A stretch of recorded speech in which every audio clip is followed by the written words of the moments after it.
Good evening, everyone. I was just telling my fellow commissioners that I lost my voice screaming for Lionel Messi, so you're going to have to endure with the scratchy voiced commissioner. My name is Patrick Gaspard, and I'm honored to be the chair of just this Commission on Government Efficiency. We are thrilled to be able to be joined by a number of citywide elected officials and borough-wide elected officials this evening. I'll introduce them shortly and give them an opportunity to speak.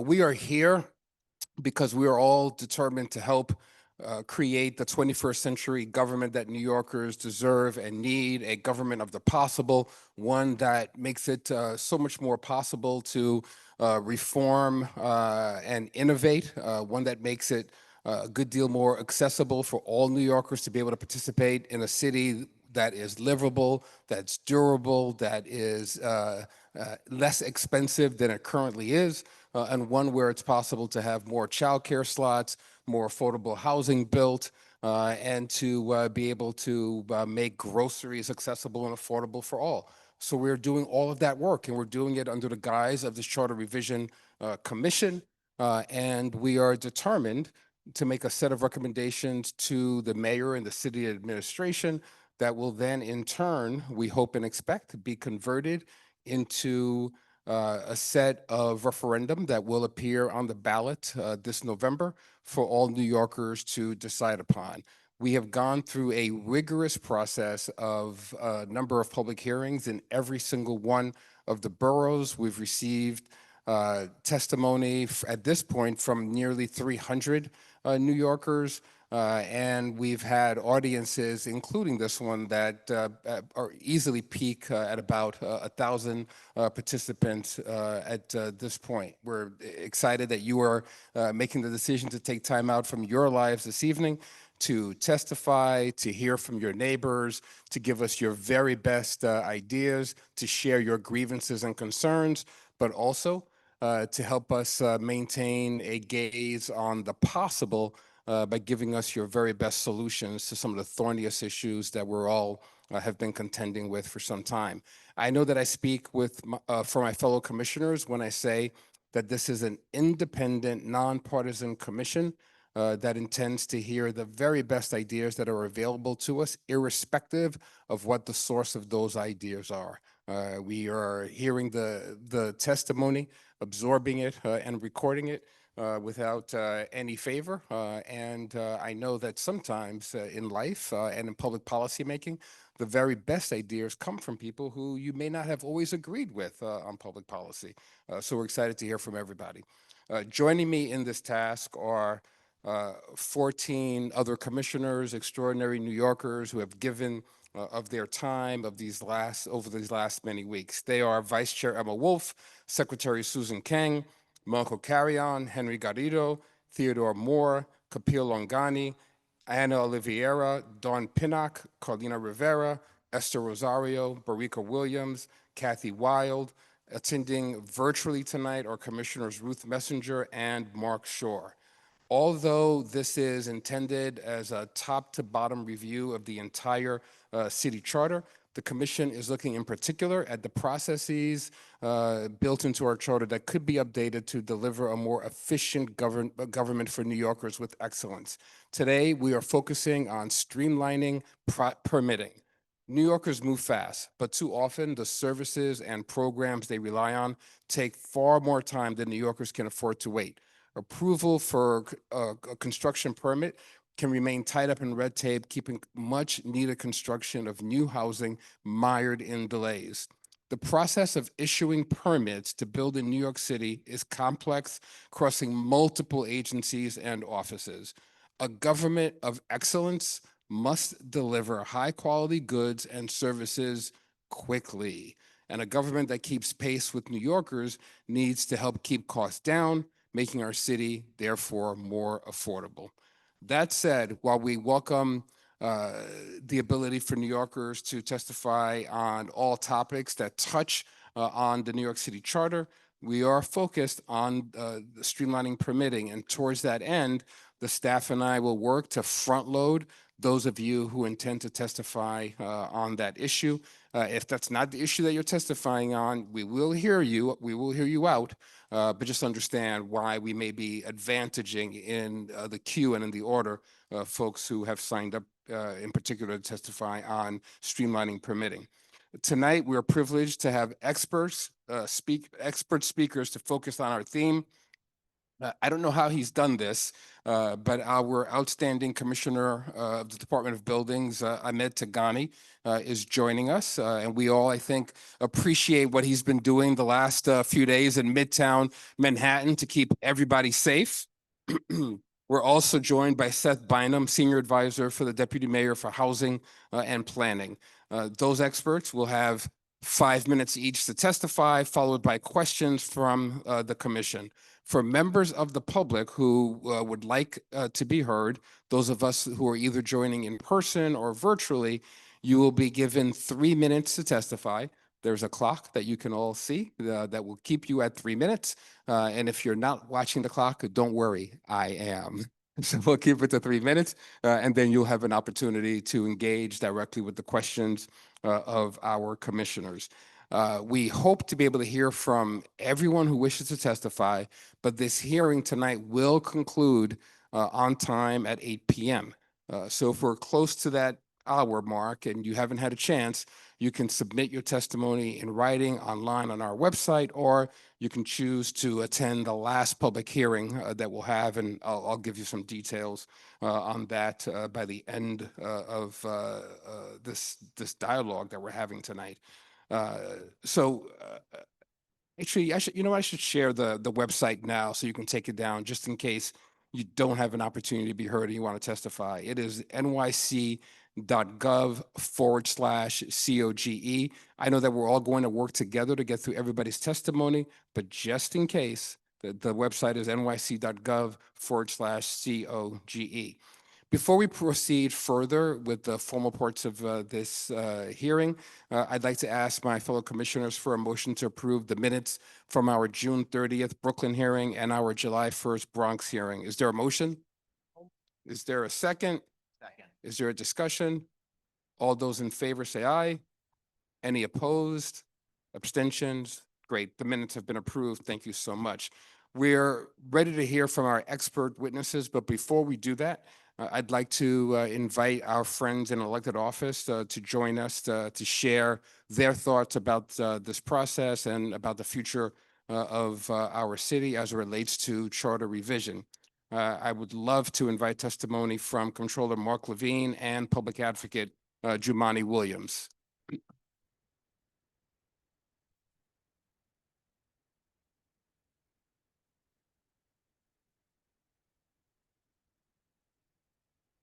Thank you, Mr. Chair. Congrats on Messi. Thank you.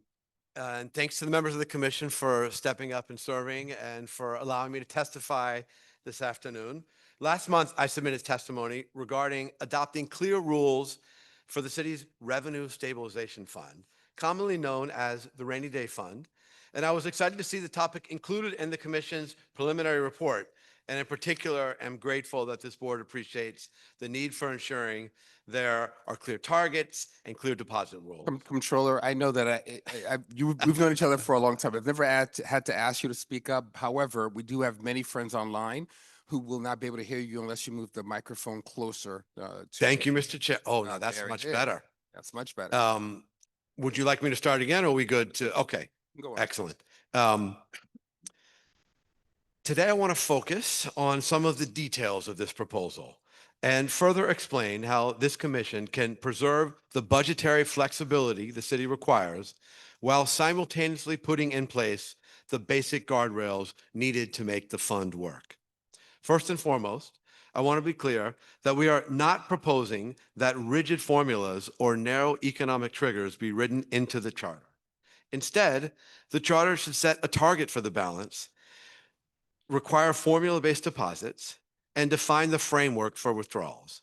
The specific rules, deposit formulas, the withdrawal cap, and triggers are instead defined by policy jointly adopted by the mayor, the council, and the comptroller. That structure and the subsequent policy that would be adopted would allow flexibility, adjustment, and refinement over time. This model shows that we can have objective, data-driven criteria without handcuffing the city with rigid statutory language. Beyond that point, I want to emphasize that key details regarding the reserve target. I want to emphasize key details regarding the reserve deposits and withdrawals. The commission has shown interest in a reserve target equal to the revenue shortfall of the first 2 years of a recession, and we agree, but believe that this should be seen as a floor. The appropriate target should be the expected full revenue loss over the entire period of the recession, or else the fund will fall short when the city needs it most. Our deposit proposal is intentionally countercyclical. Deposits would occur during periods of economic strength. They would pause in downturns, and we do not recommend automatic replenishment rules that would force deposits at the worst possible moment. In other words, deposits would never compete with essential services. Additionally, some have suggested conditioning deposits on, quote, other immediate fiscal needs, unquote. But the city will always have immediate needs. If this becomes the standard, required deposits will rarely, if ever, occur. The rainy day fund exists precisely to manage resources across time, not only within a single fiscal year. Lastly, I wish to touch on withdrawal rules, which by my reading, the commission seems to have some reservations about. And this concern is understandable. The fund must be readily usable in moments of genuine distress. But the current framework is far too loose. The mayor may withdraw up to 50% of the funds without certifying financial need, making the fund vulnerable to use as a routine budget balancing tool. That undermines the entire purpose of the rainy day fund.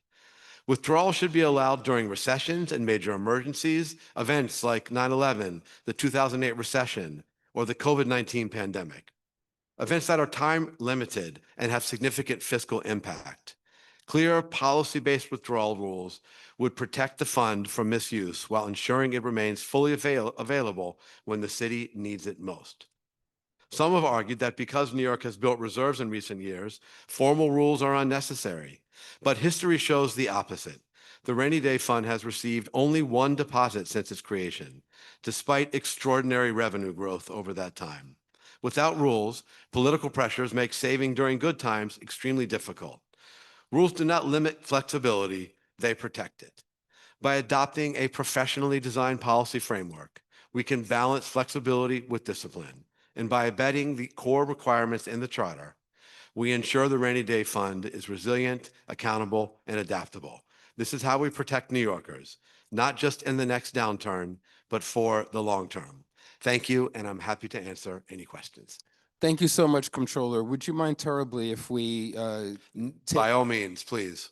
the public advocate, and then we'll Absolutely. invite Thank you. questions to both of you. Thank you, public advocate. Thank you so much. Peace and blessing, love and light to everyone, Mr. Chair, and just an awesome panel of civic leaders. So I'm proud to be, and this is the only Charter Review Commission that I recognize. So I'm happy to be here. And I know you mentioned Messi, but I'm still high on Knicks on 5. So I got to say that. We're with you. We're with you. So as was mentioned, my name is Jemani Williams, public advocate for the City of New York. Thank you to the members of the Commission on Government Efficiency for holding this hearing today and allowing me the opportunity to testify. The city charter functions as our local constitution. It reflects the values we agree to abide by and guarantees key protections. As the city's elected ombudsman, it is my duty to advocate and investigate on behalf of New Yorkers. My office is open to constituents minimally weekdays from 9 a.m. to 5 p.m. to support with anything from complaints of mold and discolored water in apartment buildings to parents reporting delayed special education services for their children. In order to carry out this duty, the charter grants the Office of the Public Advocate oversight obligation so that when New Yorkers come to my office with an issue, I have the duty to investigate and remedy it. Unfortunately, this process is both time-consuming and expensive for the city. As it currently stands, in my office requires information from city agencies, we must petition the courts for a summary inquiry under Charter Section 1109, but only for instances where a city agency or official has not upheld the law or failed in performing a specific duty.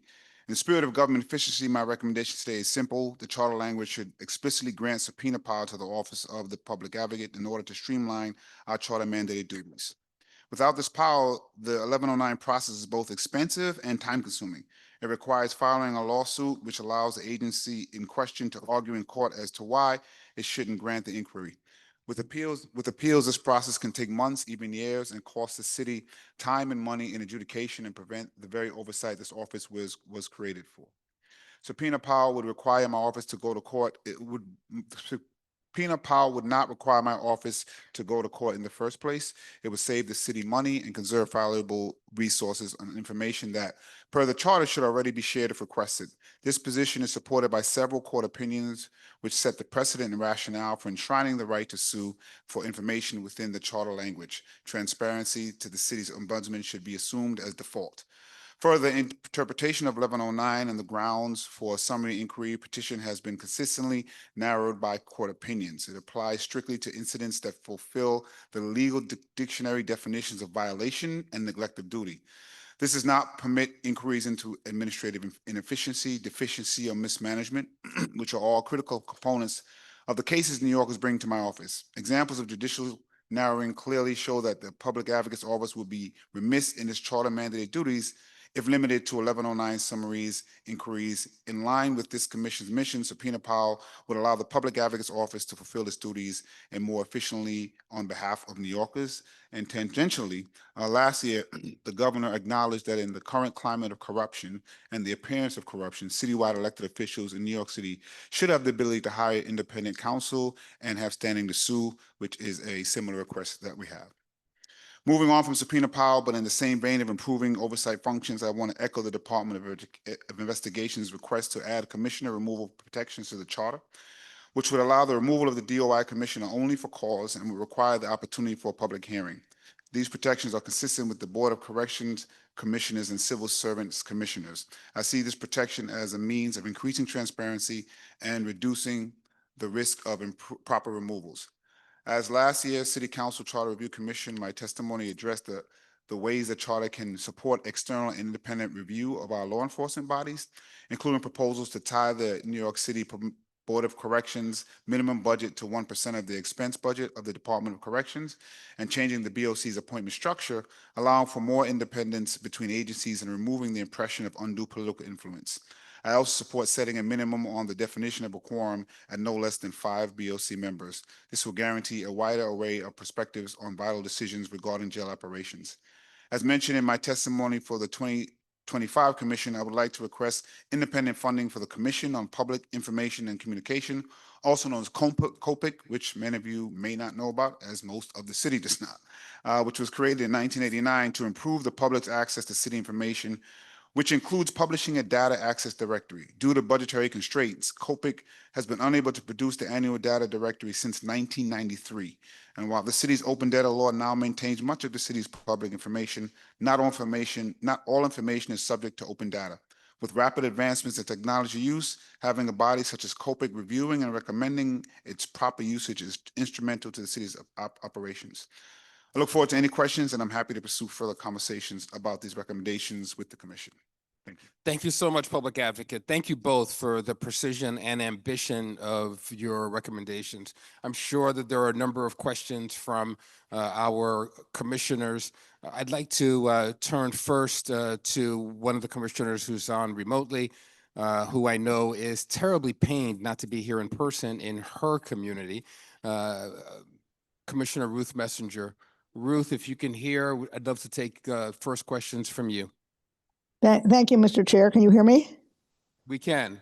Okay, so thank you, first of all, for recognizing me. I'm happy. I've been at every hearing. I'm happy to be on vacation now, but also at this hearing, and I'm delighted that you're meeting in Manhattan, in my neighborhood. I want to thank the Public Advocate for raising a couple of issues that I was not aware of, and say that I look forward to looking at them more in more detail. To the Controller, I have two questions. One is, as the staff of the Commission will tell you, we had a presentation by 3 or 4 experts on rainy day funds, a subject about which I don't know nearly enough. And they had various comments, not on your proposal, but on the kinds of rainy day funds and the ways in which they think a fund should be presented. And I would love for you with the staff to take a look at how the proposal that we're getting from you and the mayor, which I'm assuming I'm inclined to support, but how it would be commented on and evaluated by those experts. That's the first thing you don't need to answer. But the second one is I just want to tell you, separate from what you talked about today, we had lengthy testimony, particularly at our last hearing, about the extraordinary delays in delivering money to not-for-profit agencies that have contracts with the city, and in delivering money that is actually approved by the city council to be given to not-for-profit organizations, but gets held up someplace in city government, including, we've been told, in the controller's office. So I'm going to ask that you talk with the staff and look at those issues carefully, because it is at a level that makes it really impossible for some religious organizations and some secular not-for-profit organizations to operate. Thank you, Madam Borough President. So appreciate you always.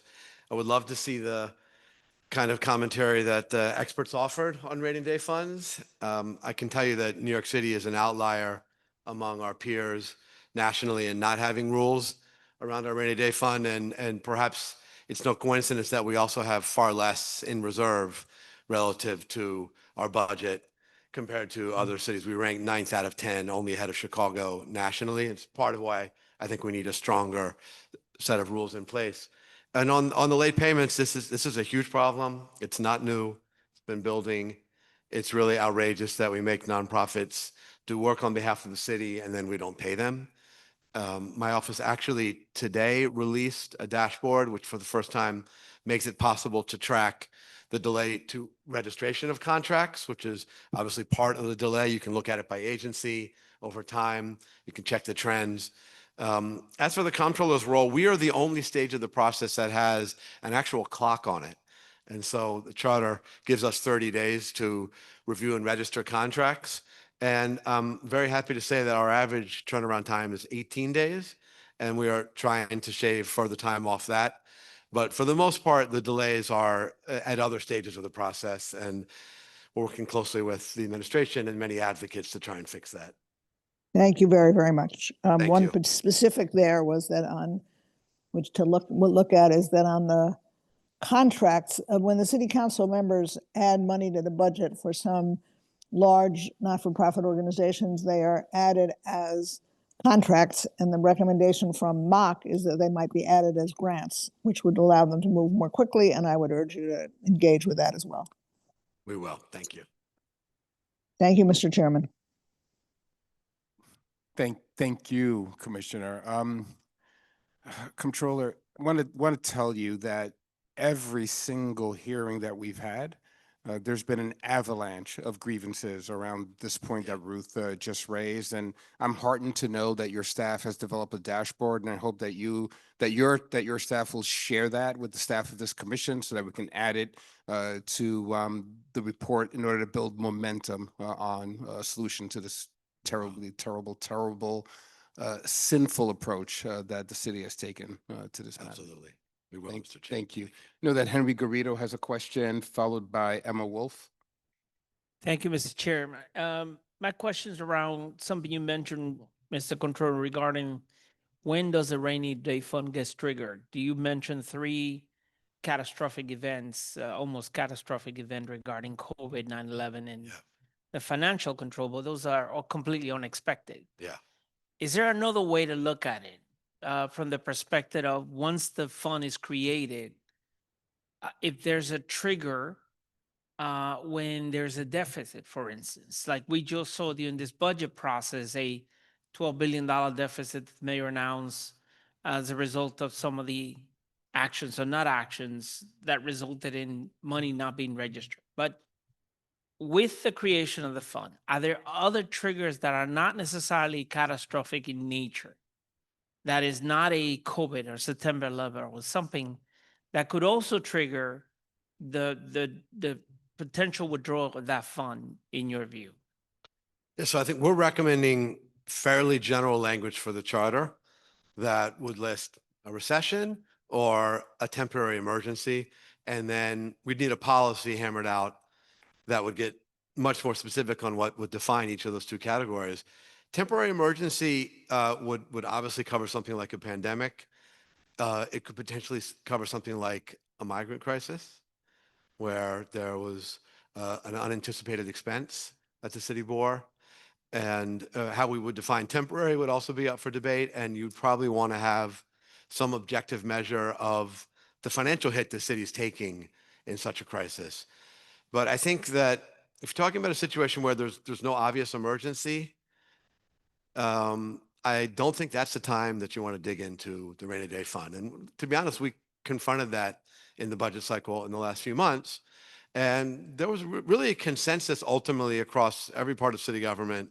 I think it's fair to say from the city council, ultimately from the mayoral administration, certainly my office and many advocates, that this was not a moment to tap the rainy day fund. And I think if we open the door to use in such circumstances, it'll be very hard to build a balance that will be ready when we do hit an actual crisis like a recession. And as you know, because you've heard me say, I see uncertainty ahead, and I want to make sure we're ready. And so a year like this, when revenue's growing, when the economy's strong, when Wall Street is doing well, should be a year, in my opinion, that we are depositing, not taking out of the rainy day fund. Thank you. Emma Wolf, followed by Kapil Langani.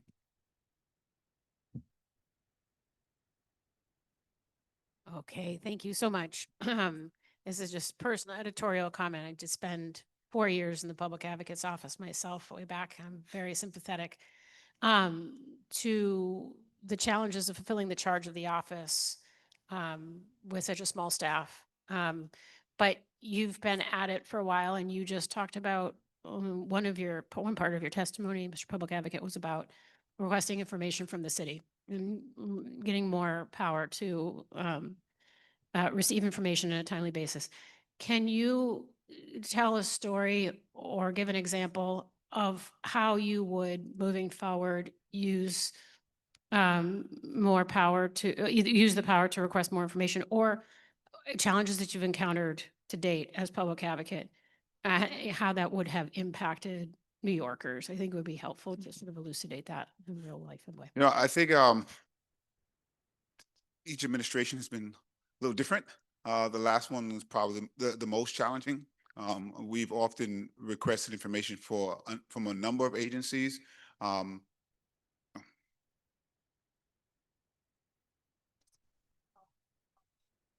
okay, some additional. But we've asked information from a lot of different agencies, and particularly last year we had difficulties getting information from the NYPD and from the Department of Corrections. We also had some difficulty getting information, believe it or not, from DOB, Fire Department. That was around, we were trying to figure out the intersection of DOB, FDNY, and the federal building. So just trying to get those informations, we got stopped, and it was hard to advocate without understanding what's happening in a number of those agencies. And then because of how small the office is, we got to figure out, well, do we fight that fight? Do we use the information that we have, or do we move on to something else? And there are times where that information would be very, very helpful to figure out and navigate which direction to go in. Thank you. Thank you. Kapil. Thank you, Chair. Thank you both for your terrific testimony. Comptroller, as it pertains to the rainy day fund, beyond a framework governing deposits, withdrawals, and target size, is there something else that we should prioritize in the charter as it pertains to the fund? To the rainy day fund? Mhm. Well, I think you covered the three pieces of it. If I'm reading your report right, it sounds like there's some questions on one of those three pieces, which is the conditions for withdrawal. And I've spoken some about why I think you do need rules around that, or ultimately you just don't build up the balance over time. So I'm not sure I would have anything to add beyond that. Okay, great. Thank you, Kapil. So I just want to add one thing to the last question. We've always been thankful because staff sometimes work with staff, and so I do want to just acknowledge the servants that work, and sometimes help very helpful in us getting that. But it does become difficult, and you don't want to push people past the point where they may get in trouble. So I do want to acknowledge the people who actually are there and trying to help, but the subpoena part would really just make it much. We appreciate that. And I was also going to note, Public Advocate, that we do have the Commissioner of Buildings here. So given that your staff had difficulty getting information from Well, he was, DOB, this is, we can, Commissioner Tagani just got that. This is 6 months into the I understand. administration. I So understand. this is mostly about previous administrations and over a long time period. But he has been great. Great. I believe that we've exhausted the questions that we have for now for both of you and your teams, and we welcome the written testimony and we'll follow up. Yeah. One more. You know what? I take that back. Barika? Hi, sorry, I just needed to check that you hadn't covered it. So one of the things that we heard previously, comptroller and of course, hello, public advocate, JDW, was around the recession as the indicator and the lag or maybe not accurate reflection as recession being indicator, especially for low income and marginalized communities. So how are you thinking about recession being the marker of rainy day fund, either input or access, versus the actual like impact felt by many communities, which doesn't always correspond to sort of the meta economic recession indicator? Sure. Economists are very slow at declaring a recession at the federal level. It can take like a year or more before there's an official declaration. That obviously wouldn't work in this case. We can't sit back and wait. So there are a variety of proposals. One is to simply look at payroll data because we get that every month. And so one standard would be to say if we have employment reduction as reflected in the payroll data for 5 months straight, then we would consider that a recession. And that is the kind of measure it's pretty broad, right? It reaches out into jobs at all levels, from blue collar to the highest paying. And I would say that's probably the best measure that we have. You got it. Thank you. Thank you so much. Thank you both for your testimony. Thank you for your commitment and your outstanding service. We appreciate you and we'll look forward to continued engagement with you and your staff. Ditto. Sure. Thank you. Thank you. Thank you. All right.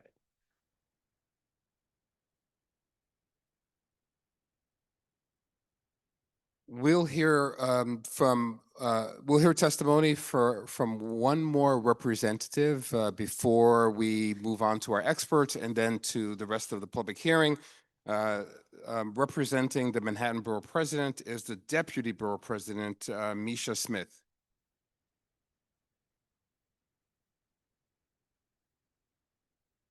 Welcome. Thank you. Thank you, everyone, so much. I apologize. Brad couldn't be here, our borough president. He had dental work done earlier today and is We not understand. capable of being here right now. We understand. Can I ask you to just raise the microphone so that our online audience can hear you? Great. Thank you. Wonderful. Thank you. So thank you, Chair Gaspard, Vice Chair Wolf, Executive Director Chang, and commissioners for the opportunity to testify on behalf of myself and Manhattan Borough President Brad Holman Siegel. A charter revision committee is a rare and important opportunity to reconsider the basic structures of city government. And I'm grateful that some of New York's most experienced and thoughtful leaders are serving on this commission, so thank you. Today, I'd like to share a few ideas that the Manhattan Borough President and I believe would make our government more efficient and the city an easier place to live. First, it seems clear, based on the substantial testimony heard by this commission and hearing from our own constituents and affordable housing developers, that permitting is too slow on several fronts. A single affordable housing building can require 40 separate permits and procedures across 15 different city agencies. We support the Commission's proposal to explore a central permitting hub to bring these reviews under one roof. Even a simple centralized online portal for permit users would be a great start to this effort. We're also glad to see the Commission is considering vesting the Department of Buildings with rulemaking authority to update all or part of the New York City Building Code. This would be a meaningful improvement in the city's approach to building safety. Currently, all changes to the New York City Building Code must go through the City Council. This has led our code to fall behind peer jurisdictions and best engineering practices. A code that only updates on a legislative body's calendar, competing every time against the City Council's very full agenda, will always fall behind up-to-date safety standards, and ours does. Of course, there will always be some delay in adapting a nationwide standard to the particularities of our city, but this process should only take as long as the technical work itself demands. The city does not need to look for a new model here. New York State's building code is updated by a standing body of engineers and industry officials through notice and comment rulemaking under the State Administrative Procedure Act. And that process moves more quickly. As a result, the state's newest building code, effective next week, will reflect the 2024 National Model Code, whereas the city's newest building code, effective next year, will still reflect the code from 2015. Delegating regulatory authority does not limit state legislators from stepping in when they think it was wise to do so. In fact, the last legislative session in Albany, Borough President Hoylman Siegel, then a state senator, passed a bill updating the state's operable windows requirements in the Multiple Dwelling Act. But the overwhelming majority of routine technical updates were handled by experts on an ongoing basis without waiting for a legislative session. We're also glad to see the Commission's work on the disposition of city-owned land, which brings to mind important affordable housing projects in Manhattan, such as Sendero Verde and Timbale Terrace, that were delayed due to unique requirements imposed on the disposition of city-owned land. I encourage the CRC to consider actions that would make it easier to bring these kinds of projects online. The Commission's efforts to speed up contracting by reforming procurement are similarly important. It's a common refrain that city-funded capital projects take 3 times as long and cost 3 times as much as those that are privately funded and not subject to the city's procurement rules. This creates adverse incentives and inequitable outcomes. Projects in neighborhoods with strong access to private capital will simply avoid city procurement, along with the labor standards and anti-discrimination protections it requires, while those without that access are stuck with far slower timelines. Closing the gap by improving city procurement processes will both speed up important public and private projects and ultimately increase adherence to city integrity checks. Finally, we'd like to raise an issue a little closer to home: how the charter allocates capital funding to the borough presidents under Section 211. Each borough president's office is charged with allocating a share of the city's capital budget every year to fund the kinds of local infrastructure and facility projects that a borough president is uniquely positioned to identify and prioritize for their borough, including parks, schools, human service programs, and arts and culture institutions. Section 211 vaguely sets aside 5% of a defined slice of the city's capital appropriations for the borough presidents, specifically those funded by the city tax levy debt or by state and federal funds, quote, over which the city has substantial discretion, only carving out a lump sum for school construction and rapid transit money spent to public authorities. However, the charter never defines substantial discretion, nor does it explain exactly which appropriations to exclude from the full bucket. OMB, in turn, doesn't publicize a basis for its calculations of the Section 211 appropriations. Our office was unable, even under the most judicious interpretation of the charter, to reconstruct the actual capital allocations that the borough president's offices receive. Our office's construction of the 5% is in fact significantly higher than the actual allocation any given fiscal year. We urge the Commission to assist in clarifying the formula's calculation. Once that allocation base is set, the charter's default formula splits it among the 5 boroughs by averaging each borough's share of the city's nighttime population with its share of the city's land area. The charter set default formula currently overvalues geography as a measure of capital need and in practice penalizes population density. Manhattan holds roughly 20% of the city's population, but only about 7.5% of its land area, the smallest footprint of any borough. The charter effectively mandates that Manhattan receive roughly the same level of capital funding as Staten Island. And with all due respect to my friends across the New York Harbor, Manhattan has vastly greater capital needs. Manhattan is a hub for— Deputy Borough President, I'm going to give you 1 more minute. Almost done, sorry. Okay, thank you.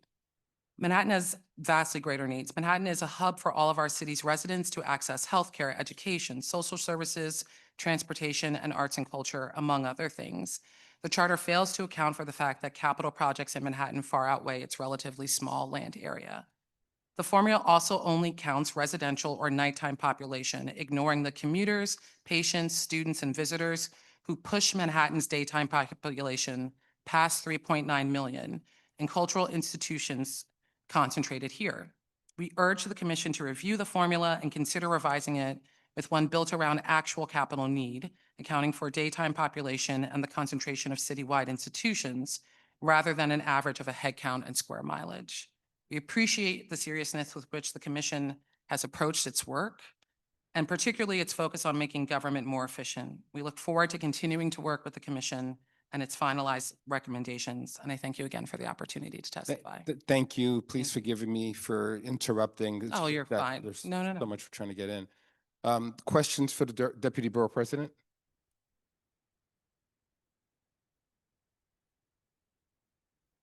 We have no questions. I think that your testimony had a powerful clarity. Thank All you. well received. Thank you all for your work. Seriously, it's Thank very you. helpful. Thank you. Thank you. We appreciate you.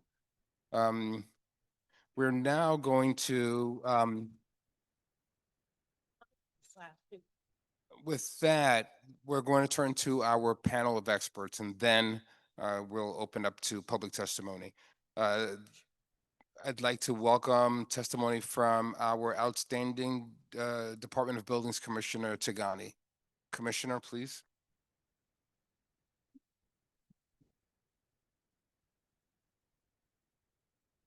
I know you haven't slept in 2 days, so. No, but it's just how my face looks regularly. Just because I want to acknowledge, yes, the Knicks, I want to acknowledge Messi, but just remember, it's 67 days till Giants football starts again. So let's not lose our. So in addition to being the buildings commissioner, you're apparently the patron saint of lost causes. So you're welcome. You know what? I wear many hats, Chair. I wear many hats. This is on the record, probably the #1 sports fan. Good evening, Chair, Executive Director, and distinguished members of the Commission. My name is Ahmed Tigani, and I proudly serve as the Commissioner of the New York City Department of Buildings. I want to first thank you for the opportunity to speak with you today on these issues. Also, while I have the opportunity to talk to New Yorkers today, I want to acknowledge the dedicated efforts of first responders, of the DOB team who are currently on site at 235 East 42nd Street. As many of you know, the construction crews working through the night have made significant progress in stabilizing the impacted building, and this work continues today. DOB inspectors, engineers, and some incredible construction workers will remain on the site to monitor the progress, ongoing work, and continue the investigation into the structural failure. We are continually assessing the progress that's been made by the contractors to make this building safe, and we'll look to remove further restrictions in the area only when it's safe to move so. Now I will transition into why I'm here tonight, to speak about DOB's work related to efficiency and ideas for how we can be better and do better for New Yorkers. For years, DOB has approached this work with intention and a focus on working to get results, striving to improve the experience of applicants, licensees, and members of the public by making our systems more accessible and refining our protocols, our systems, and our guidance. The purpose of these efforts is to boost confidence and clarity in navigating the process. New Yorkers deserve a local government that is worthy of our well-deserved title as the best city in the world. While we have made great strides to improve our services in recent years, this agency also acknowledges that much more can be done to improve the way we build and maintain our city. This includes changing how things are done within DOB in an effort to support needed development, public safety, and greater quality of life. I also want to say, in addition to being grateful to the members of the commission, I am very grateful to members of the public who have come and testified. I've looked at testimony from Brooklyn and Bronx particularly, and others. You've had small business owners, real estate experts, contractors talk about ideas on how we can be better, and we thank you for that. To that end, the mandate of the commission, which is improving efficiency, modernizing city government, and ensuring government keeps pace with New Yorkers' needs, deeply aligns with DOB's mission under this mayor and in this administration as we pursue increasing safety, economic opportunity, and equitable growth in the work that we pursue day to day. In our recent history, the department has demonstrated this objective through several initiatives and accomplishments. We recently adopted a new existing building code in January 2026, providing a modern, streamlined framework for renovation and alternative methods for work. We are advancing important reforms to Local Law 11 facade inspection regulations that will protect New Yorkers while reducing unnecessary compliance burdens on the building owners.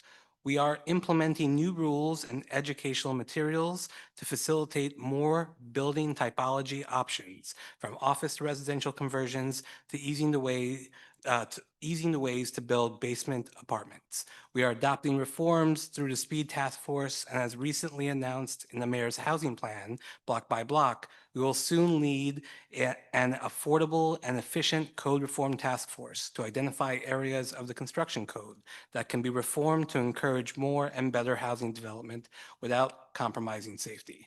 And we are pursuing legislative priorities that would modernize New York State's multiple dwelling law and align it with modern New York City construction standards.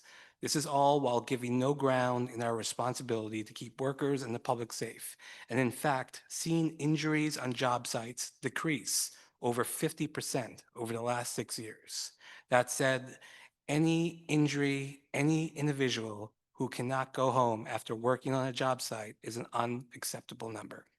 In these ways and many more, we believe it is a core responsibility of the department to help eliminate obstacles to development, and we are proud to partner in that effort.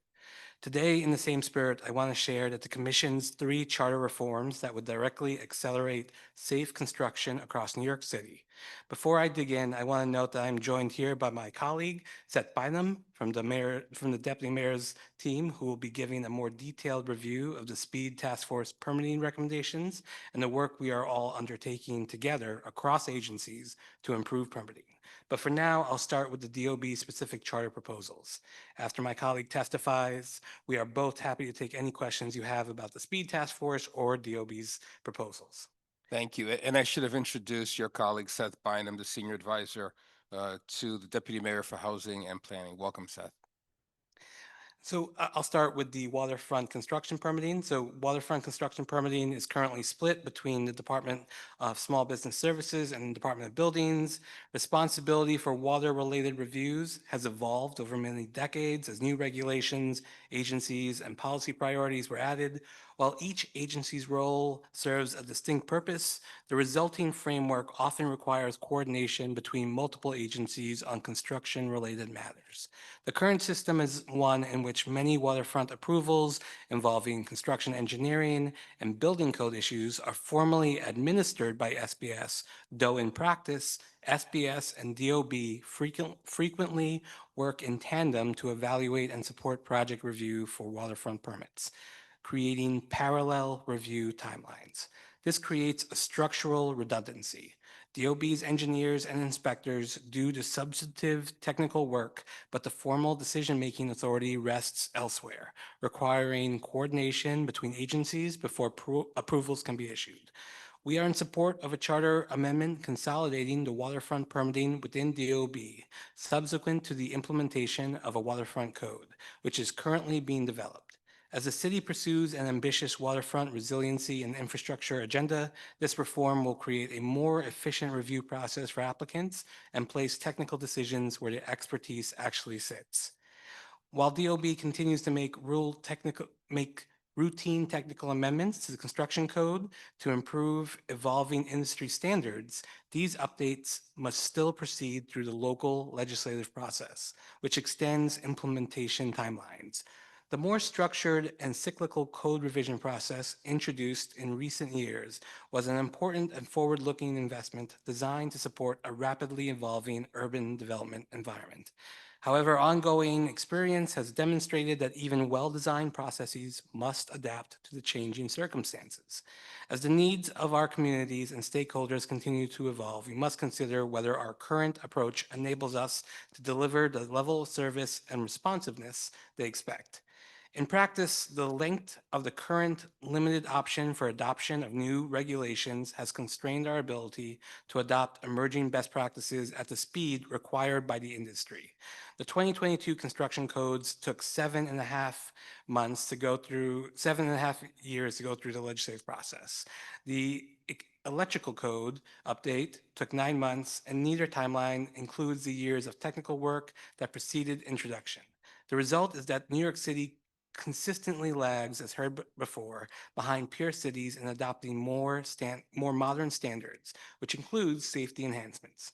We support a charter amendment allowing routine technical code amendments to be adopted through the city's existing administrative rulemaking process, which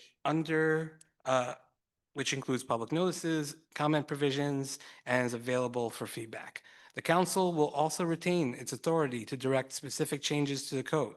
This reform simply removes delays on the back end of code adoption for code updates that are technical and routine, which would more promptly approve the regulations governing construction work. And finally, the Department of Buildings historically operated through geographically based borough offices, and the charter's provisions reflect that earlier organizational model. Over time, however, DOB has evolved. For example, the agency has created centralized units to review certain construction projects, including increasingly complex projects, bringing consistency, depth of expertise, and institutional knowledge to the review process for those projects. Because the charter does not recognize current operations, certain processes, including the issuing of certificates of occupancy, may require routing through geographically assigned borough offices, even when a project's substantive review has been completed by a centralized unit that has developed extensive familiarity with the application, project history, and technical issues. A charter amendment to recognize current organizational structure and efficiencies and operations to allow the commissioner to designate other senior officials to issue final determinations would streamline DOB operations.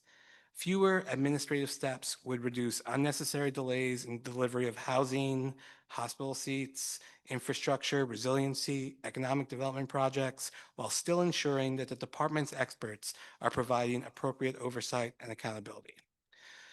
The commission, its mission, pillars were created for this moment, and the Department of Buildings is proud to stand alongside the administration in our pursuit of increasing efficiency, safer standards, and building more.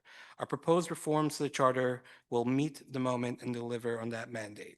We thank you again for this opportunity to weigh in, and thank you for your service on this commission, to the city, and to these high ideals. And of course, happy to answer any questions. Thank you so much, Commissioner. Seth? Absolutely. I actually have a presentation here. Perfect.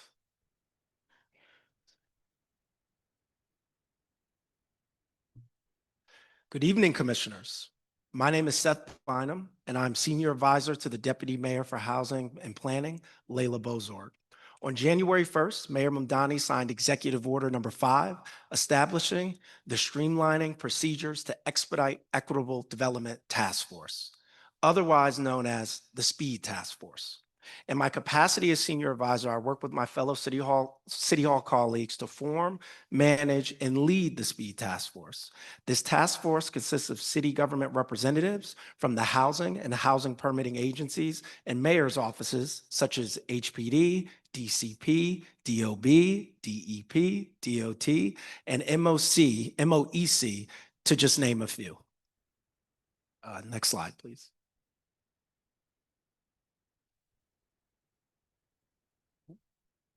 Well, technical difficulties. You may I have can to go continue. forward. I'll go without it. forward. Sorry about that. The purpose of the SPEED Task Force. Those who live by the PowerPoint? I know. Ooh. The purpose of the SPEED Task Force was to develop a list of recommendations to streamline and expedite the affordable housing production process. Earlier this spring, the SPEED Task Force publicly released this list of recommendations and named them the SPEED Report. For my testimony, I'll be focusing on how the SPEED Task Force formed these recommendations in the report and what they are. Over the course of the 4 months leading to the release of the SPEED Report, my City Hall colleagues and I received 500 recommendations, met with over 100 external stakeholders in the affordable housing community, and consistently met with roughly 100 staff in 10+ agencies to formulate the 52 recommendations in the SPEED Report. These recommendations spanning the affordable housing production process are actionable and feasible items that we believe, after conversations with affordable housing stakeholders and city agency staff, will meaningfully expedite affordable housing development in New York City. But before we go into the recommendations, I want to talk a little bit about what the affordable housing production process is. In the speed report, we broke the affordable housing production process down into 4 phases: environmental review and planning, pre-development, permitting and approvals, and marketing and lease-up. For my testimony, I'll be focusing on the recommendations concerning 2 of the phases of the affordable housing production process: pre-development and permitting and approvals. Before I walk you through these recommendations, I want to point out that most of the feedback we received from the affordable housing development community was centered around the need for speed, pun intended, and flexibility in our permitting processes for housing. We attempted to address this by focusing on making policy reforms that give agencies more discretion in an ever-changing development environment, and providing agencies and affordable housing stakeholders with the tools and information needed to make decisions more quickly and accurately. Some of the more impactful recommendations we are actively implementing are creating a new team at HPD that would help manage ongoing interagency coordination for 100% affordable housing projects going through the financing process at HPD, expanding DOB's Affordable Housing Hub program that will provide every affordable housing project on city-owned land a DOB project advocate that will better help them navigate DOB's processes. Creating a new team at the Mayor's Office of Technology and Innovation that will help to link the permitting portals and data between various agencies so status and information can be shared more quickly. Streamlining the processes and policies surrounding city-owned land that will allow buildings to begin site preparation and construction more quickly. And to address how the city handles permitting and approvals, we are developing a process to establish a new kind of stormwater pollution prevention construction permit that will allow projects to close on financing and begin construction more quickly. We're creating a third-party inspection procedure in advance of FDNY's final fire alarm inspections that will provide certainty to development teams and fire alarm inspectors, and thus allow fire alarm inspections to happen more quickly. Standardizing the expiration dates for asbestos remediation paperwork that will reduce the risk of construction delays. Installing mobile field technology for DEP staff to automatically create daily staff routes that minimize travel times for water and sewer line inspections. And creating a single, easily understood permit guide that lists and describes the processes of obtaining the most common permits needed to begin and complete construction. Seth, you have about 1 more minute. Perfect. These recommendations that I just walked through are a small amount of the 52 recommendations in the speed report that this administration is actively implementing. All 52 of these recommendations represent our commitment to installing public excellence in our housing and permitting processes to ensure housing is built and New Yorkers are housed safely and quickly. Thank you for the opportunity to talk about the administration's speed efforts, and I look forward to all of your questions. Thank you so much, Seth, and thank you, Commissioner. Commissioners, questions?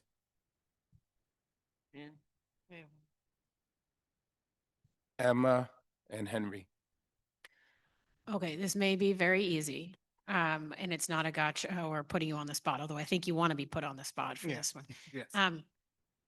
I noted that one of the recommendations out of the speed task force was for a DOB advocate for affordable housing builders, which I'm noting with some irony that you are literally recommending for your partnering agency an advocate that one is assigned to navigate a bureaucracy.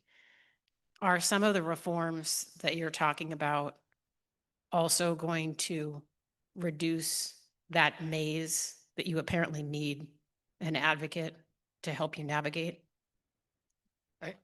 Sure. Yeah. So from the DOB perspective, one big recommendation there is in the MPP program, expanding the affordable housing team, and the major MPP is the major projects program. It is a program that in many cases has reduced 6 months off a project timeline, maybe millions of dollars for an additional fee that comes with the program. Commissioner, I'm going to ask you to bring the microphone a little closer. Sorry. So there is a part of this where it's technology, and there's actually a part of this that will always involve wanting to engage with a human being. So from the DOB now perspective, where we are putting more handshakes in, handshakes meaning that you have agencies that have paperwork that you often had to take from one place and move to another. In the examples that we have rolling out soon or working on as part of SPEED, the Office of Environmental Remediation, where you have paperwork with them that we need to see to move a permit moving forward. We're creating a handshake to try to reduce a step for the applicant. The Department of, DEP, Environmental Protection. There are paperwork related to asbestos. Again, handshake to make that happen. And so there are other examples like that. But there is a lot of steps and permitting elements that are required to make sure that the project is safe, to make sure that people have the proper insurances and licenses, that people have done the right structural, architectural drawings and reviews. As we know, that's never been more important. And so to know that process for a complex, experienced individual, that might be easier. For someone who is newer to the industry, an emerging developer, needing that help, that's where the advocates come in. So what we're trying to do is actually give people the ability on the technology side to have more transparency, a clear way to move forward, less touch points by creating those handshakes. And then you have an advocate who can make sure that you are prepared when you submit, so you don't have go back and forth, and that you know what the checkpoints are and you get to the finish line faster. And just to double click, in those meetings with external folks, developers, one thing they really said is they actually really like DOB now. They love the being technology forward, but they also really appreciate and want someone to actually speak to, because things do get complex and they do want a human being to be able to ask those questions, just like what the commissioner just said. I think there's one piece of this that relates back to the code changes. So in many cases, they may be working with a methodology, a material, a construction element that is not yet a reference to a national construction standard that we don't have yet in New York City, and they have to go through an alternative approval process. Having an advocate in place helps them with that. But again, if the agency was able to more quickly update our codes, you would have to use less alternative approval processes and maybe less dependent on advocates. So a lot of these things are interdependent. Great, thank you, Henry. Thank you. Thank you for your testimony. I appreciate all the recommendations on streamlining that you put together, but my question is related to who's going to do this work. Because in many of the recommendations that I have seen, I've not heard once any references to the number of fire inspectors that I represent that have gone down by more than 20%, in spite of the number of emergencies going up. Nor the DEP inspectors that you mentioned that have gone down by 32% when you're sending them out in the field with new technology. So I guess my question, forgive me, it's loaded because I represent working people, and great processes do not get executed unless you have the people behind it to execute them. So this budget that just got approved does have a slight increase on position, but with the attrition that we had and the number of emergencies, I don't know that that I have a right number, but I'd like to ask you about that. If you can comment on that, please. I absolutely can. I'm actually very excited to comment on that. So one thing I failed to mention, I apologize for that, is a part of SPEED in this budget that just got approved, we're 96 increased head. heads. So 96 folks to be hired across those agencies. And just to go through a little bit of them, at FDNY, we're going to be hiring 11 more FDNY inspectors there, as well as three emergency plan planners as well. We're also hiring about 34 people at DEP, including the stormwater prevention pollution plan reviewers, as well as site connection plan reviewers, as well as site connection inspectors. So like I could not agree more. One thing that we had these meetings with agency staff, and one of the loudest things they said, Commissioner, was exactly what you just expressed here, was that there was a lot of less hiring done over the years, and that sometimes you do need more people to be able to do this. And I'm really happy to say that we did get 96 heads approved in the budget, and we're actively actively working with OMB and actively trying to get those folks in there as soon as possible because people need housing right now. Thank you for that question. Thank you. Theodore, then Barika, then Kapil.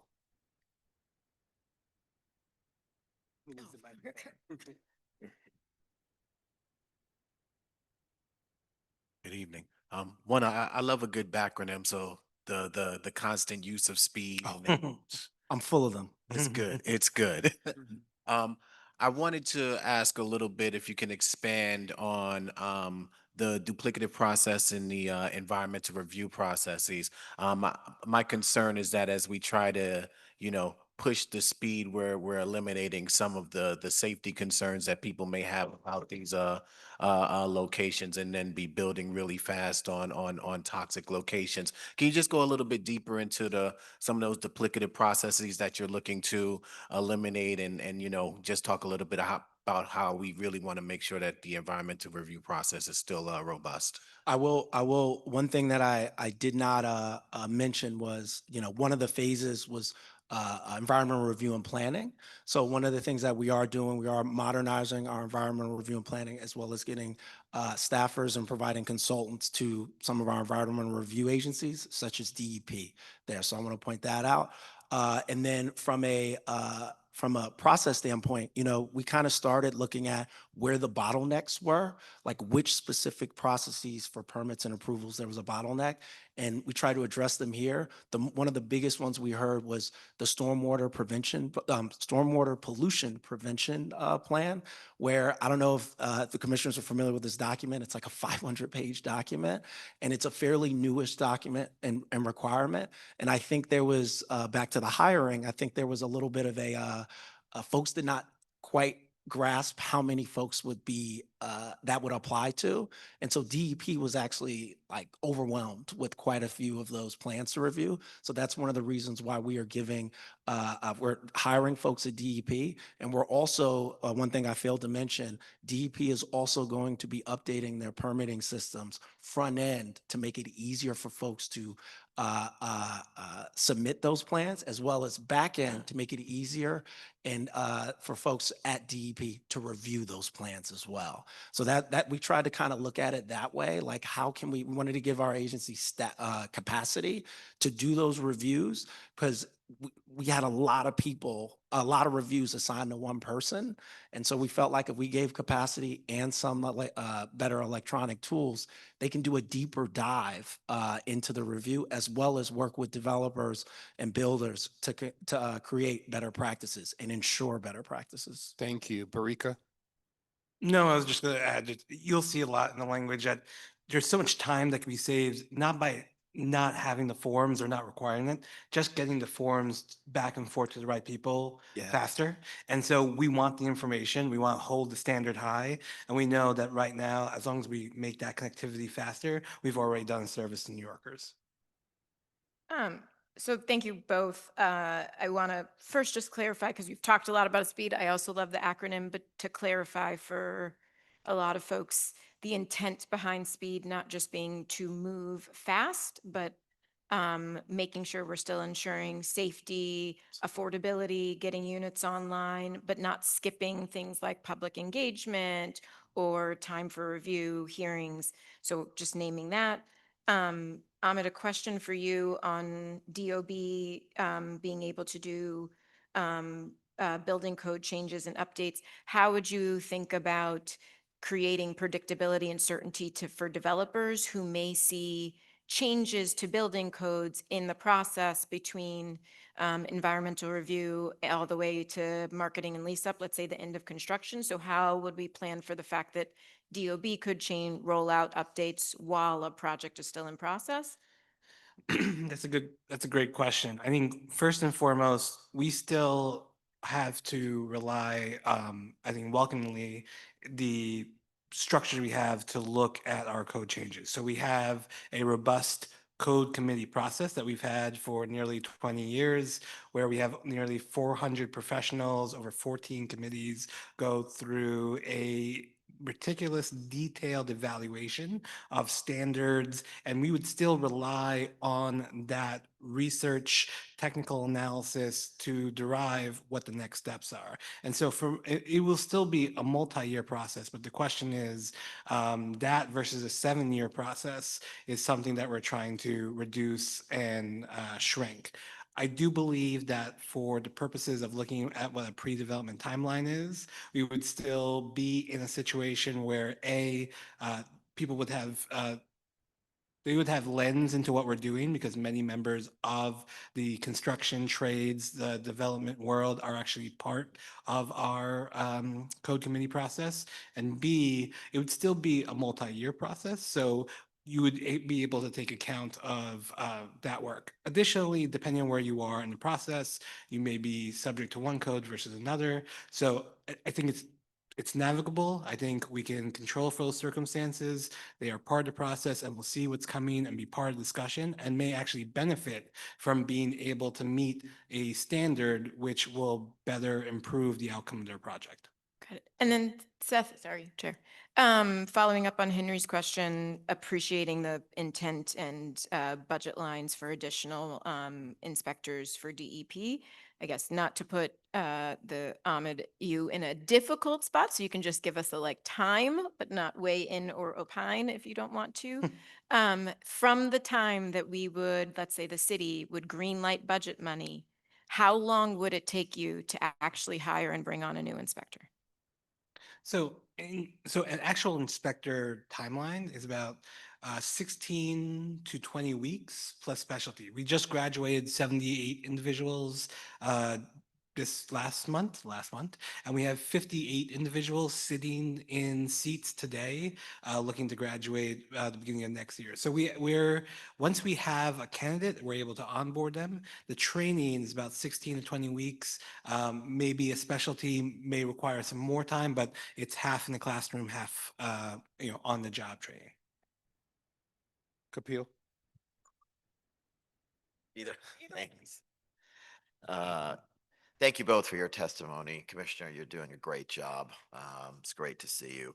I thought all three of your proposals with respect to changing the charter were very thoughtful. On the second proposal, relating to technical and routine code changes and making the process more efficient for review on the back end, if the charter is amended to allow that, can you quantify either in money or time how significant such a change would be for DOB? So I think in terms of time, we have seen the legislative component of it. And I know we've said this a couple of times, but we've had tremendous success with the council. With Council Member Sanchez, with Chair Sanchez, we have moved forward with proactive enforcement legislation and policies that have been tremendous. The existing building code was a huge, tremendous win for the city and for preservation work, and it was due to her leadership. That part of the process, however, is subject to the council's ability to move that forward between, pre-discussions, transmittal, introduction, navigating the council's calendar, and then moving to negotiation and process. It could be it could be anywhere from like 7 months to 1 year, maybe longer. The existing building code was first sort of formed and finalized in 2021, and we didn't see the existing building code passed until 2025. The elements of that building code could move through a CAPA process, which takes time to form the rules, but then there is a very specific public commenting period, and then review, typically 4 to 6 months. So there is a distinct difference in the two processes. And then at the same time, if the council chose to weigh in, they would retain the ability to pass legislation to adjust what we were working on, and we can work with them on that. But that legislative timeline versus the CAPA process, I think, is distinct. And every month, every day, week equals dollars that could go toward a project, hiring people, moving it forward. Thank you so much, Commissioner. I'm going to forego any other questions at this point because I really want to invite public participation. I appreciate your presence, given what you're managing. I appreciate your commitment. Same to you as well, Seth. I just, tiny little bit of editorializing. We know the difficulty of what you're managing and the thicket of bureaucracy that you're governing over. And I don't use bureaucracy in the pejorative at all, right? Bureaucracy is necessary. But I think that there's just a real desire and impatience, a sense of urgency that we've got to disrupt the status quo a little bit more in order to achieve the outcomes that we know that you're driving towards. So we appreciate this and look forward to continued engagement on these issues. Duly noted. Thank you all. Thanks you. a lot to New York that you're doing this. Thank you so much. All right. I'm going to open this up to public testimony. I'll remind you that I will call you in pairs to testify, and each individual will have 3 minutes to make their presentation. If you feel that you can make your point without hitting the 3-minute mark, I invite you to do so. It is not the 3 minutes are not a requirement. Samuel Aluto and Michael Piccirillo. If I've mispronounced your name, please don't hesitate to correct me and to sanction me as well. Thank you for joining us. Samuel and Michael, thank you. Thank you for the commission. Thank you to the commission for the opportunity to testify. My name is Samuel Ludo, Director of Member Relations. I'm speaking on behalf of President and CEO Elizabeth Crowley, who's unfortunately unable to attend today. The BTEA, or the Building Trade Employers Association, is comprised of 24 contractors associations. We represent more than 1,200 union general construction managers, specialty trade contractors, and many of them are small family-owned MWBE businesses that build and rebuild New York's infrastructure, and we share the commission's goals on making the public work faster and more cost efficient. The BTA was proud to serve on the 2024 Mayoral Capital Process Reform Task Force, where critical reforms, including the expansion of alternative project delivery, were advanced. And so generally our testimony just focused on 2 themes: that the city should get better priced work when agencies have the flexibility to manage contracts according to the realities of each job, and then when contractors and subcontractors are paid properly and fairly for the work they perform. And so we recommend that the commission looks into the following 8 points. The first is that the flexibility to match contracts to the project delivery method. So New York uses a range of delivery methods now, including design build, construction manager built, design bid built, and others. The second is the flexibility in how agencies administer contracts. Day-to-day contract administration, approval, change orders, payment processing, and coordinated across these agencies is where schedules are often lost. And so when these contractual issues stall, they're often end in litigation that drains resources for the city. And so we need to give agency projects teams greater latitude to administrate these contracts and shorten timelines without sacrificing oversight. The third is flexibility for agencies to control project level processes such as time extensions. Routine matters like time extensions frequently stall, not because the merits are in dispute, but because the authority to grant them sits too far away from the project, when agencies responsible for a project often hold the authority to manage these processes directly. Legitimate adjustments can be made and claims are reduced, which keeps the work moving. The fourth is to reform the procurement so family-owned businesses, emerging contractors, and MWBE firms can compete for public work. Things like lowest bid is still a valid option, but there needs to be a plurality of ways to bid on public works. The fifth is the payment transparency on flow on public projects. There needs to be a greater transparency for the way that contracts are distributed out so they're able to see the payment flow. So if there's disputes, then they're able to address those disputes. Also, the sixth is to protect subcontractors and MWBE firms from unfair delay clauses. Sometimes in public contracts, there's specific clauses which say that if there's a delay, then those delays then there's no way to pay forward with those delays. So contractors end up eating these costs. And so contractors no longer feel like they should work with the city. Sorry. Seventh, that there needs to be fast. You're at 3 minutes. You can conclude. Gotcha. The last point I just wanted to make is that there is a mayoral capital process reform task force that happened in the last administration, and we think that there should be a new one in the new administration, and that it should include contractors as well. Thank you. Thank you, Samuel. Michael? Sure. Good evening. My name is Michael Picarillo. I'm here on behalf of the New York City District Council of Carpenters. I want to start by saying this clearly. We're not against making government work faster. We're not against cutting red tape when it helps get housing built, infrastructure moving, and people working on the job. But yesterday's emergency at the former Pfizer building in Midtown is exactly why streamlining can never come at the expense of worker safety or public safety. When columns buckle, floors sag, nearby buildings are evacuated, streets are shut down, and workers are pulled off a job site, that is not paperwork, that is not bureaucracy, that's a warning sign. It shows what can happen when complicated construction work moves faster than transparency, oversight, and accountability. If this commission is going to recommend changes to streamline permitting, then job site information has to be easier to find, not harder. The city cannot make the process faster while leaving workers, inspectors, employment enforcement agencies, and the public in the dark about actually who is performing work on these job sites. The general contractor's permit, or at the very least in the DOB Now virtual folder, should clearly identify every subcontractor working under that permit and the type of work they are performing. The law is already on the books. New York City Construction Code, section 28-418.5.1 says the general contractor is responsible for providing the DOB with information about its subcontractors and the particular work that they perform on jobs where the DOB has issued permits to that general contractor. Right now, too much critical information is buried or hard to track. I shouldn't have inspectors from the city and state agencies calling me to figure out where predatory contractors are working within the 5 boroughs. Contractors accused of wage fraud, tax fraud, and misclassifying workers. That information should be in the system. It should be visible to agencies responsible for enforcing the law. It should be available before workers are hurt or cheated. This matters most to the most vulnerable workers who often do not have a voice and are taken advantage of. Faster permitting only works if the city gives workers, inspectors, and the public better access to the information that helps keep people alive and protects workers from abuse. We can build faster, but we have to build safer. We can modernize the DOB, but we cannot weaken oversight or let efficiency become a free pass for bad actors to hide behind complicated filings.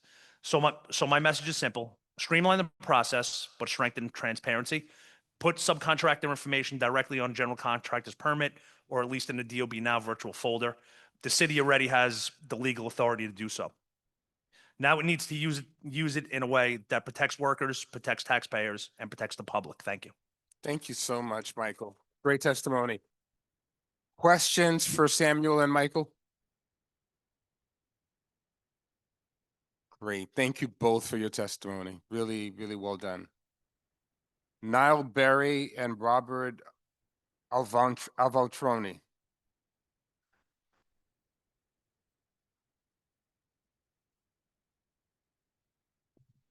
Good evening, Mr. Chairman. Good evening, Commissioners. Good evening. It's a privilege to be here. My name is Bob Avaltroni. I've served with 4 administrations at the commissioner level, from Mayor COGE cleaning up the PVB scandal to leaving in 2009, and Michael Bloomberg's 2nd term. I embrace what Seth said earlier because it's been a privilege also to work with them in terms of the speed initiative. But I think there's a misconception. When we talk about speed, I think the first and foremost thing in any initiative is safety first. And that will never be sacrificed or compromised. And I represent the Environmental Contractors Association, and I practice public service on the outside. What we do is we have union people working for us from Local 78, the best trained people that there are out there, and asbestos is something that can tie a project up for many, many months, unfortunately. Where it used to take 3 weeks to get approvals, it now takes 3 to 6 months before something can start. So that needs to be done, and Seth highlighted before that there will be resources dedicated to that process, have reviewers and what have you. And there are other ways we can do things without compromising public safety, because that's got to be number one. But expediency is something, because economic growth, and when we're talking about housing, people have the opportunity to have good housing, which this mayor is highlighting, and I couldn't support him any more than I have in the past. We need to come together. We need to make sure that we learn from experience. For instance, 2009, construction and abatement regulations were put in place with safety as the paramount issue, and they were implemented and put in side by side. Would you have DEP, DOB together working concurrently to make sure projects were advanced without compromising safety? And as I said, 3 weeks, something would be approved. Now it's 3 to 6 months, and that's unacceptable. But we're hoping with the change in administration that will change. We are willing partners in this endeavor, because what we do is now the future.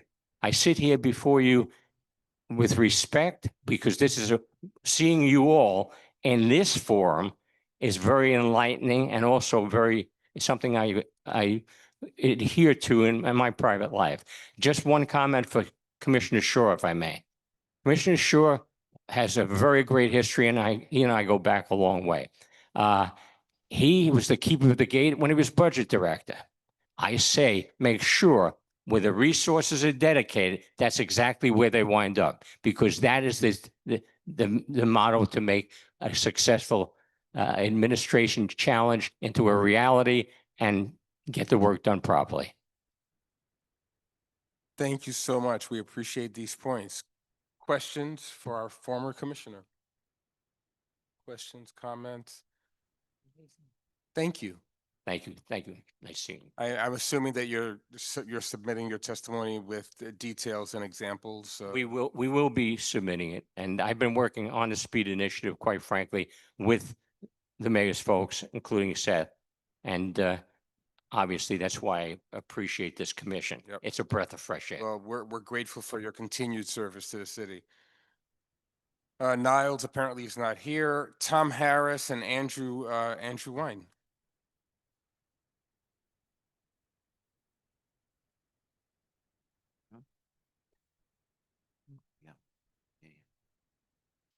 Want to go first? Oh, take it away. Okay. Tom. Thank you very much. My name is Tom Harris. I'm the president of the Times Square Alliance. I would first like to commend Mayor Mamdani and the COGE members for thoughtfully considering how our city government can better serve New Yorkers by reducing bureaucracy, supporting small business, and improving accountability. Times Square is the city's front window, and when our neighborhood thrives, New York City thrives. The Alliance offers a boots-on-the-ground perspective. We know what works, and we also know what could be a little bit more efficient. Today, I would like to highlight 3 areas where service delivery could be significantly improved and save money for the city, a focus of this commission. These areas are pedicabs, homeless outreach, and 311 reporting. An unregulated pedicab industry is proliferated in some of the most crowded areas of the city, including Midtown and Central Park. Pedicabs could provide welcome alternatives to cars for getting around and sightseeing in New York City. However, this industry has expanded without proper regulation or fair and effective enforcement. Oftentimes, this is relegated to the New York City Police Department, who has bigger priorities than pedicab enforcement. It also is failing both its workers and the consumers. We envision 3 solutions to this problem: revising the city charter to move pedicab oversight from DCWP to TLC, decriminalize the industry so that violations result in civil penalties, not criminal penalties, and mandating metering and setting fair rates. Homeless outreach in New York City is not working. $310 million is spent each year, yet too many of our community members continue to suffer on the street. A coordinated approach using multidisciplinary teams would better serve the clients, be more efficient, and be more effective. It's worked in other cities. After implementing a new strategy involving multidisciplinary teams in 2019, San Francisco saw a 15% decrease in unsheltered homelessness. Rather than endless outreach, New York City needs to dedicate resources to personalized case management and performance-based contracts where providers are held accountable for placement. Focused resources with accountability will save money for the city. Lastly, the 311 system has become far too focused on reporting incidents, not resolving problems. In a 2025 survey of 57 bids, 97% said that issues take too long or are closed without resolution. The city needs to increase accountability and transparency, requiring agencies to verify an agency was resolved an issue. Thank you for taking the time to hear our recommendations. I have some information that I can pass out to the members. Fantastic. We welcome that. Andrew? Good evening, Chair Gaspard and Commissioners. Thank you all for prioritizing improvements to the Rainy Day Fund, one of the city's most important tools to protect New Yorkers. The Rainy Day Fund's purpose is simple: to ensure resources are set aside during good times so they're available to protect New Yorkers, particularly our most vulnerable neighbors, from harmful service cuts during recessions or emergencies. When structuring the fund, it's important to distinguish between ongoing and temporary needs. Ongoing needs should be supported by the baseline budget, whereas the Rainy Day Fund should be designed to address temporary fiscal stress caused by an economic downturn or extraordinary event. To meet that purpose, the fund needs some rules. Immediate priorities will always command the greatest attention and support, usually winning over long-term fiscal preparedness. Just look at recent experience. Despite several years of exceptionally strong revenues, the city made only one voluntary Rainy Day Fund deposit. Relying on discretionary decisions has not yielded the discipline needed to build adequate reserves to protect New Yorkers. We also saw an appropriate reaction from the rating agencies and fiscal monitors when the preliminary budget proposed to use the fund to help close a structural budget gap, not one caused by a temporary fiscal emergency. All were positive when Mayor Mamdani thoughtfully changed course. If set-aside money can be used whenever budgetary pressures arise, it ceases to be a rainy day fund. Well-designed rules preserve flexibility while protecting the fund for its intended purpose. CBC recommends that the charter include only the basic guardrails, the framework requiring deposits, governing withdrawals, and setting the target size. The charter should require the detailed formulas and definitions be established in local law, subject to the controller's review, though setting these policies as the controller suggested, setting these in policy as the controller suggested may work just as well. We offer 4 recommendations to address the items outlined in your preliminary report. First, the charter should require mandatory formula-driven deposits when tax revenue growth exceeds greater of 3% or inflation, leaving the precise formula to the law. Establishing a floor for required deposits ensures that the funds are available for ongoing priorities and deposits are made in good times. Second, withdrawal should be permitted only during recession based on economic indicators, again, established in law, or during a temporary emergency that leads to revenue decreases or expenditure increases exceeding 2% of city funds. We've heard the concern that withdrawal rules would impede using the fund for significant recurring needs that may arise, but that's actually by design. Using the fund like that would drain resources needed for fiscal emergencies to only temporarily prop up ongoing programs. Third, annual withdrawals should be limited to 2/3 of the fund, preserving some reserves for future while providing immediate relief and time for other actions or intergovernmental aid. Finally, the charter should establish a target size of 16% of tax revenues, because once reached, policymakers can fund other non-recurring priorities rather than accumulating excess reserves. This approach would preserve the flexibility to the fund ongoing needs while ensuring the rainy day fund is there for New Yorkers when they truly need it. Thank you very much. Well done. Thank you. Questions, comments? Henry, please. Thank you both. And real quick, on my previous question, the 2% that you're proposing is something around the neighborhood of $3 billion. It's probably 1.8, but it's significant, no question. So your suggestion is that as soon as the deficit it reaches that, it would be an automatically suspension? I'm trying to clarify what you're. To clarify, what we're talking about, put aside the recession, which is one.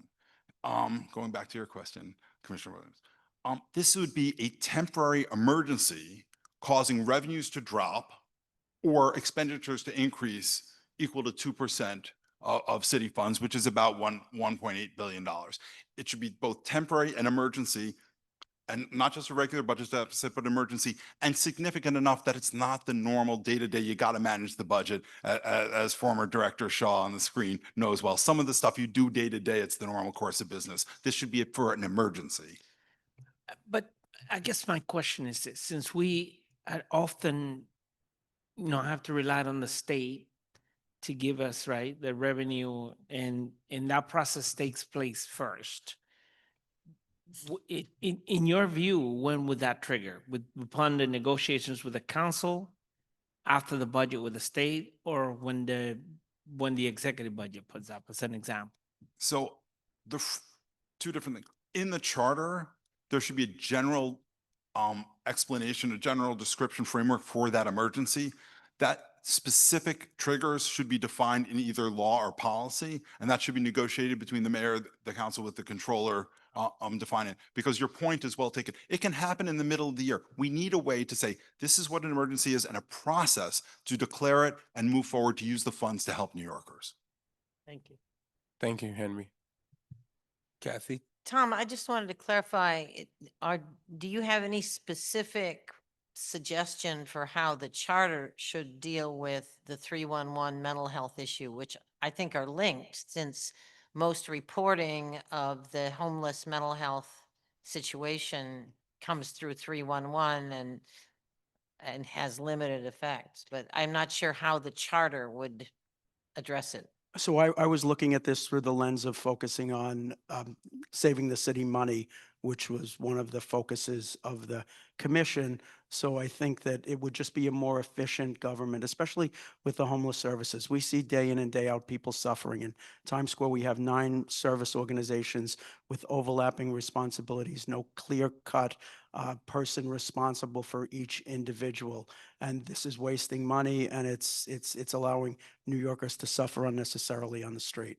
And on the pedicabs, the charter explicitly puts the pedicabs under a different jurisdiction than TLC? So the Taxi and Limousine Commission is prescriptive in the city charter, and it does not allow for pedicabs. So we did a task force with the pedicab operators, with the pedicab owners, with the Midtown Justice Center, with the community, and with the defense attorneys who are representing them. And we believe that TLC is a better place to enforce, to both regulate and enforce pedicabs.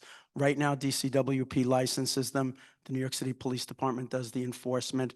Because of discovery reforms, over 90% of the summonses are dismissed in the Midtown Justice Center. That's an inefficient use of police resources. It's over-policing an industry. The industry should be regulated civilly. TLC is a civil agency that would do the licensing, the rules, and the enforcement. TLC. Now, does the charter say anything about who regulates them? No, but our goal is that the TLC is in the charter, and if we add pedicabs to the TLC mandate, that would allow for the reforms that we're looking for. And this couldn't be accomplished without a charter change? That it couldn't be accomplished statutorily or administratively? So if you ask the lawyers, if you ask 2 lawyers, you'll get 4 opinions.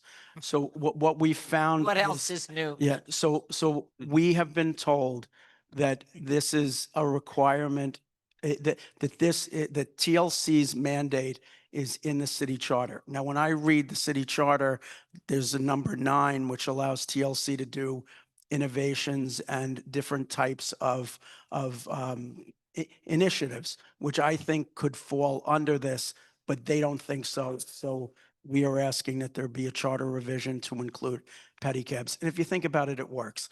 It's a for-hire vehicle. We want to legitimize them. There are a lot of people out there working hard.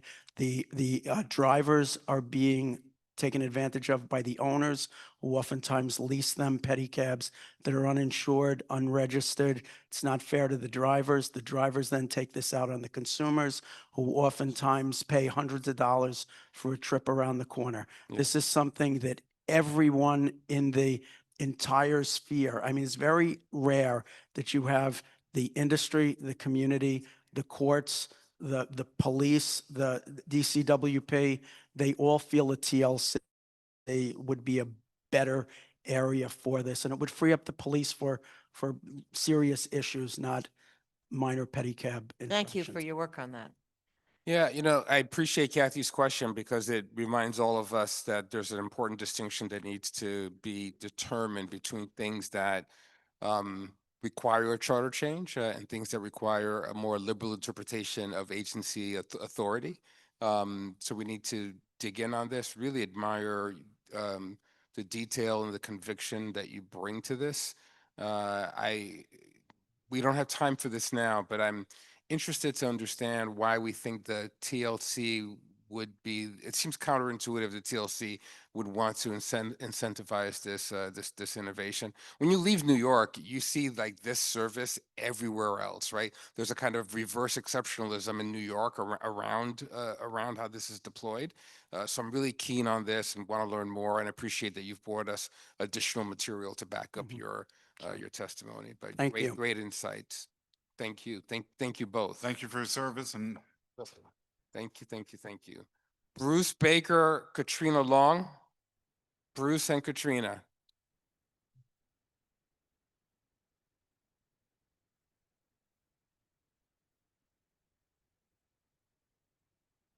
Bruce, you're up first. Thank you. I'm Bruce Baker. I'm a public school teacher, science. So I think maybe we should all get up, teach biomed, get our blood flowing. I'm here because about 75 cents on every dollar is public money that go into the public charters. And I feel like we need to reignite the discussion of accountability for the charters. I came to New York a few decades ago to start Teach for America with a small group of people. Mark Levine may or may not have told you, he was one of our first New York directors. And just a few years in, we realized there were things that could be changed within the public school system that needed to be changed in order to have the outcomes for students that we wanted for those students. And so we pushed hard and we got charter schools in New York City. We paid ourselves what the teachers paid themselves. We thought it was a lucky break. We were all about this happening for the right results for the students. Fast forward to these decades later, I spent 3 years in a charter school at the border between the two poorest congressional districts in the United States. The mission was stated to bring these kids, get them a seat at the table, to get them a chance to go to four-year colleges, and to break generational cycles of poverty, something that we would all absolutely be behind. I was brought in specifically for science to get the school IB world status, world school status, and another to have a program that could vouch for these kids having a academic rigor standard that would allow them to be seen by these elite schools as candidates. And what I've seen on the ground is horrifying. If you go to the neighborhood now, Parkchester Soundview, you'll see the placards for the school around the neighborhood advertising the IB program. You will see, if you come to a introduction night about the school, the logos of institutions like Yale up advertising to the parents, but it's a bait and switch. The IB program was ended in its first cycle. It was replaced by four really technical certification programs masquerading as academic programs, a biomed program that really would certify you to be a lab tech, an education program that was formerly Montessori and is now something called Baby Einstein, which maybe qualifies you for 3K, the lowest paying profession in the United States of America. A computer science and cybersecurity program that no college would respect, and something they're calling the classical core, which they describe in-house as a dumping ground. This cannot happen. This can't be happening, and yet it is happening. And the administration of the school is regularly junketing around the country to leadership conferences and paying themselves a significant amount of money. That's 75 cents of every dollar is the public dollar. As you all know, the charter schools are either chartered by the DOE or by the state or by SUNY, and my school, accredited by SUNY, brought a group in to evaluate our school. They were well-meaning. They were I've allowed you elderly. to go a little over. If you could just conclude. They're well-meaning, elderly, without diversity. And when they were confronted with 3 stairwells in our cathedral where the school is housed, they elected not to look at the school. 11 months later, they delivered an anodyne report that gave us a clean bill of health. This can't continue. Thank you. Katrina? Hello, good evening. My name is Katrina Long, and I'm here to talk about wasted money and wasted time. I have served as a New York City paraprofessional for over 22 years, and for over 2 decades, I have worked side by side with teachers, therapists, administrators, and families to support our city's most vulnerable students. I am also an elected chapter leader, which means my colleagues elected me to represent them in disciplinary meetings. But today, I am here to talk about funding the Para Respect Check. This is not simply a pay proposal. It is a strategic investment in New York City's public schools education, in our students with disabilities, and in our workforce. I can tell you there was definitely no respect under Mayor Bloomberg, so I'm hoping we get some respect today. Every day, paras implement IEPs, support students with behavior and medical needs, provide academic interventions, and ensure that students can safely access their education. Yet despite the critical nature of our work, paras earn significantly less than any employee in other city agencies performing work that requires similar responsibility and public service. The reality is that many paras simply cannot afford to stay in these positions. We all know the living wage. In Brooklyn, for a single person, it's around 68 to 70,000, right? For a single parent with 2 children, it's well over 145,000. Well, I'm a single parent with 2 children, and I live in Brooklyn, and I don't even make enough for the minimum livable wage of a single person.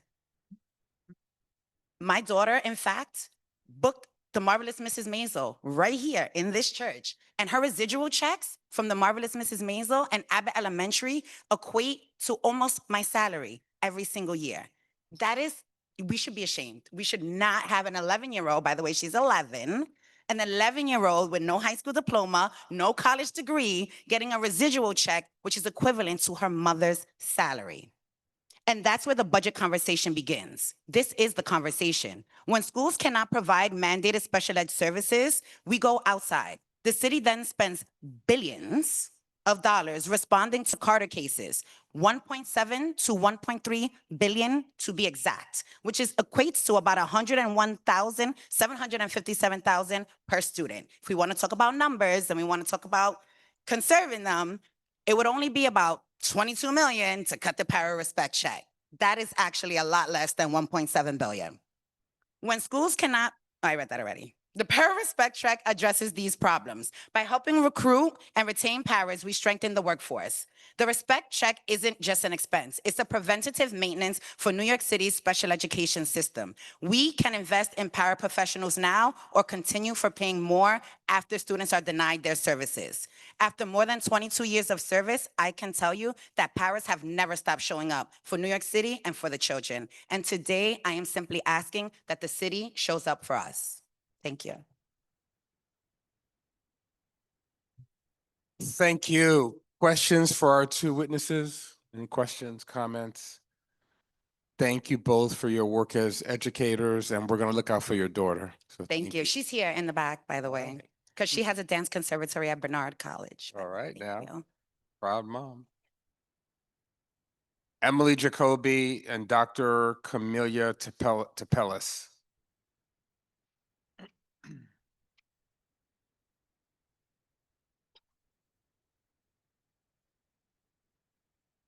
Emily, you're up first. Thank you to the Charter Revision for the opportunity to testify today. My name is Emily Jacoby. I'm the Manhattan organizer at Transportation Alternatives. We are the organization that helped bring Vision Zero to New York City and the United States because we know that every traffic fatality or serious injury is a design, infrastructure, or policy failure. I'm here to talk today about the need for New York City to speed up safety redesigns on our streets. Every year, more than 200 New Yorkers are killed in preventable traffic crashes.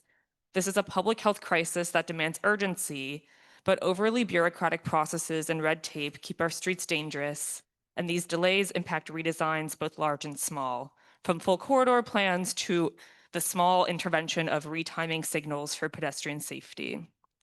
We know how to save lives on New York City's streets. We have the data. We know which street designs works best. We know where traffic crashes are happening in the city, and we know which designs will prevent them. The issue is too many life-saving redesigns and infrastructure solutions are put on ice or watered down before they're built, and some neighborhoods have hardly any safety infrastructure at all. Even in Manhattan, where we've made real strides in street safety improvement projects, it can take years and years of delay to implement street safety improvements, both large and small. For example, on the Queensboro Bridge, we lacked proper striping, painting, and signage for cyclists and pedestrians nearly a year after the South Outer Roadway was opened, creating separate space for cyclists and pedestrians. It took a deadly crash on the North Outer Roadway for the city to finally come and paint the bridges and add the signage necessary to delineate who should be on which side of the bridge. Manhattan is a walking borough, and we have streets that are unsafe for pedestrians. We've known this for many, many years, if not decades. Canal Street, a Vision Zero and senior priority corridor, has seen 11 cyclist and pedestrian fatalities since 2014. We should not have to wait years longer to see shorter crossing distances, turn calming, more visibility at intersections, and accessible curb cuts along the length of Canal Street. These are tried and true tactics that save lives. We are wasting time, effort, and money by overstudying, returning to community boards repeatedly, presenting the same types of designs over and over again when we know these interventions work. We see this dynamic play out in neighborhoods across the 5 boroughs, not just Manhattan. And the cumulative effective under previous administrations has been that street safety projects and bus priority projects get slowed down or sometimes even shelved entirely. In short, things just don't get done. Or if they're done, they're not done to their fullest extent. This is a waste of internal agency resources and community resources that go towards outreach and engagement for projects that don't move. This is a new era, and it's time for a new approach. To reach every neighborhood and to protect every New Yorker, to speed up commutes for every worker, the city needs to shorten its timelines for implementing tested, standard redesigns of our streets. These are not novel. Thank you, Emily. You're at Thank time. you. Thank you so much for listening and for your time. Thank you. Doctor? Good evening. My name is Camelia Tepelus. I'm the executive director since 8 years ago of the Morris Park Business Improvement District in the Bronx. I cover 21 blocks of commercial and residential mixed space. Albanians, Middle Eastern, Yemeni, Hispanic, Italian, I have them all. By all accounts, we are a very successful commercial corridor. We have among the lowest vacancy rates in the city of New York. Consistently, since COVID, I was called shockingly healthy by 3 different inspections under COVID. I'm here to touch 3 points: public space, more business improvement districts, accountability of city agencies, NYPD, and some obscene salaries, and I will go very quickly into everything. I might be the only one that actually read in full your draft report issued last week. Everybody should read that report. You touched critical points, notably number 1, public space that elevates the level of life and quality of life of everybody from the poorest to the richest. Thank you so much for having the courage of going into areas that city agencies don't want to mention, and especially don't want to mention in combination with each other. As a bid, I do public events all the time. I have to jump through hoops, DOT, parks, DEP. Nobody wants to talk to each other, but I have to somehow be the negotiator amongst all these agencies. I always say the bids are the original quote unquote tax the rich. We take money from commercial property owners and we distribute them equally into the public space. It is my feeling, strong feeling, that the city is dragging its feet, especially the Department of Small Business Services, in keeping creating bids. We are self-funding. The Department of Finance takes money directly from the taxes of these commercial property owners, and I can do public beautification, events, marketing, all these things that are public space that everybody benefits from. We can create more bids, particularly in the Bronx. You're at time, doctor. I'm at time. Well, I said my most important pardon, and thank And you you for listening. and, I will submit. and you said it with the New York spirit, so we appreciate that. Questions, comments, commissioners? None. Thank you both. Servia Silva and Michael Riley.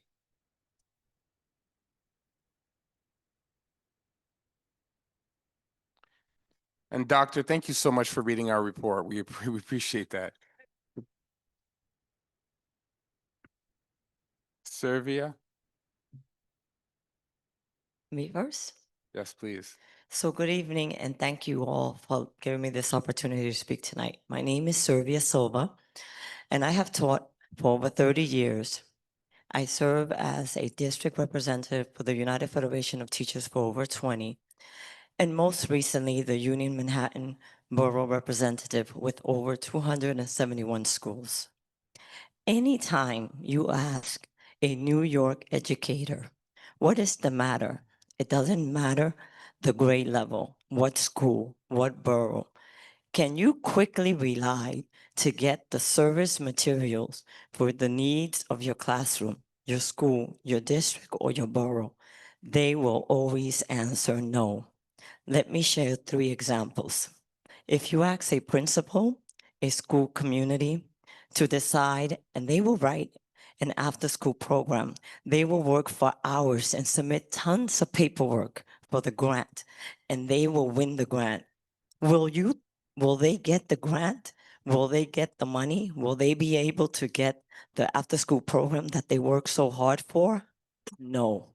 It would take from 1 to 2 years for the money to be funneled to the schools.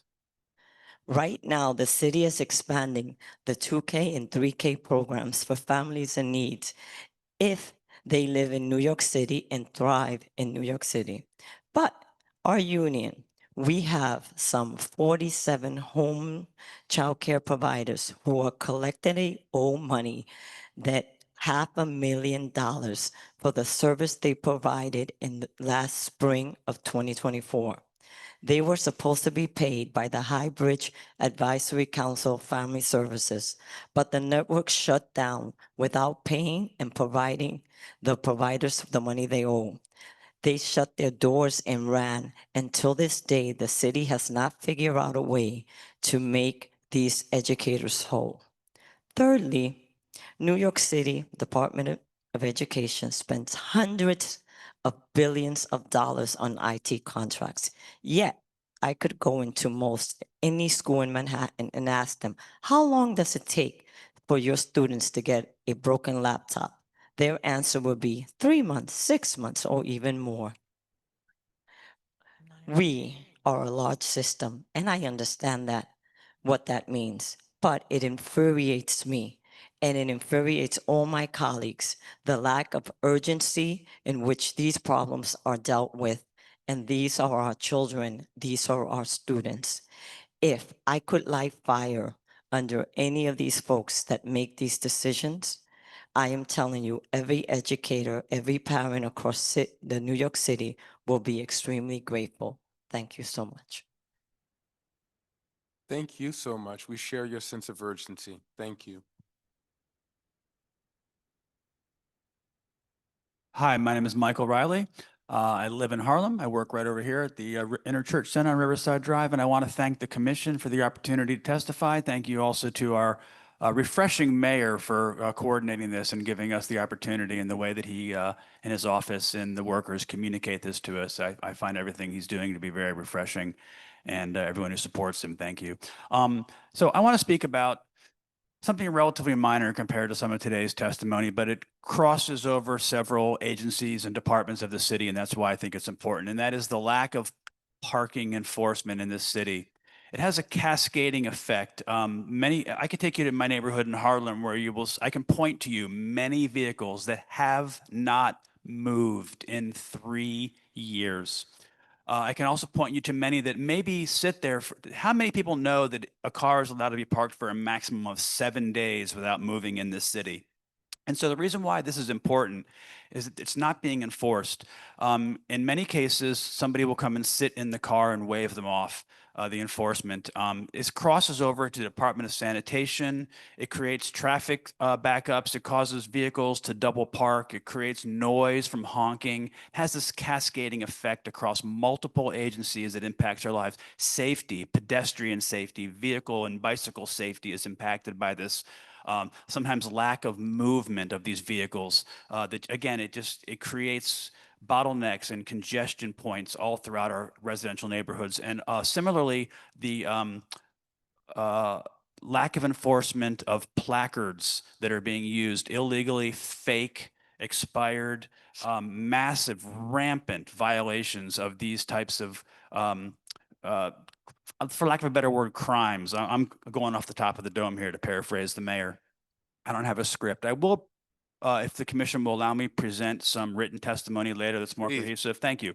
welcome So again, I think that this needs to be addressed across multiple agencies. Maybe we need to rethink it. I would love to go back to my neighborhood right now and hand out some tickets on some of these vehicles that I could point to you that have not moved, or maybe one of them. And so we call You might not be 311. the most popular guy in the Yeah, neighborhood. it's okay. We call 311.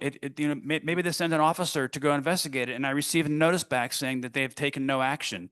And then months later, I'll see this vehicle in the same spot, and then recently, one of them was gone. I was like, wow, something happened. I walked around the corner, there it was. It sat there now for 6 months. So again, I will present some testimony later in written form. Thank you for this opportunity. Thank you, and thank you for bringing this to our attention. It's not a minor item at all, so thank you. Questions, comments? Thank you both. Thank you.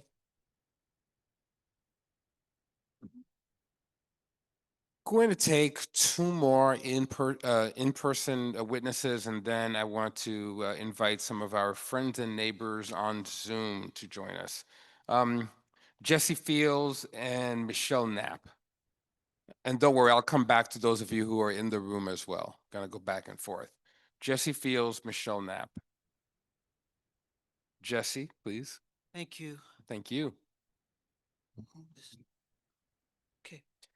Good evening, Chairman Gaspard and commissioners. Thank you for the opportunity to testify for a second time. I came today, as many independent voters have come before you. I wanted to show up again. As you know, independent voters are excluded from voting in primary elections in New York City, and we want to show up to advocate for equal voting rights. For many independents, their political independence carries great meaning. For me, it is such a courageous example of political independence as Dr. Martin Luther King Jr.'s independence of the Democratic Party and President Johnson when he spoke out against the Vietnam War. Dr. King was assassinated exactly 1 year to the day that he gave his Beyond Vietnam, a Time to Break Silence speech right here in the sanctuary of this church, Riverside Church, on April 4th, 1967.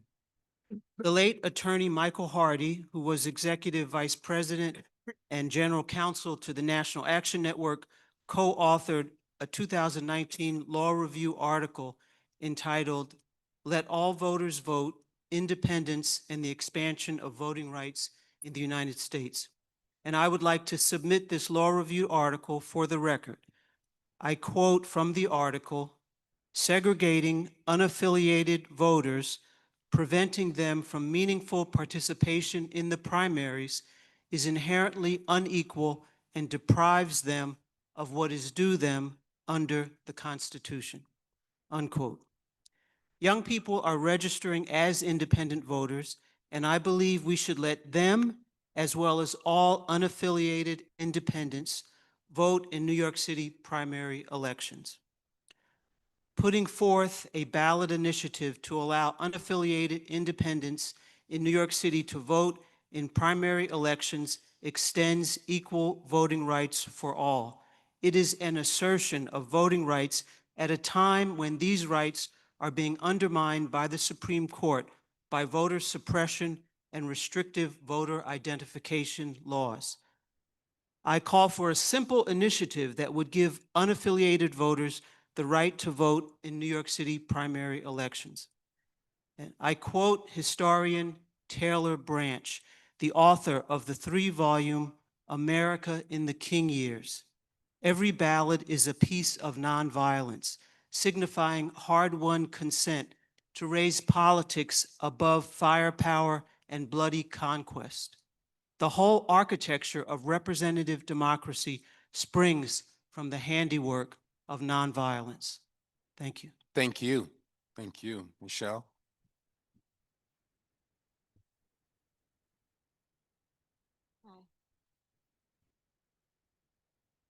I'm Michelle Nappy of Repair, Restore, Safeguard. Can you hear me?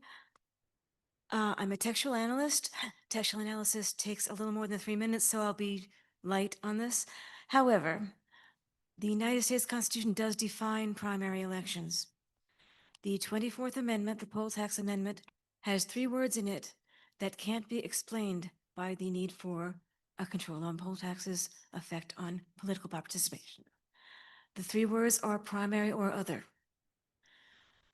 The only way they can be explained is that elections can be and must be public and nonpartisan.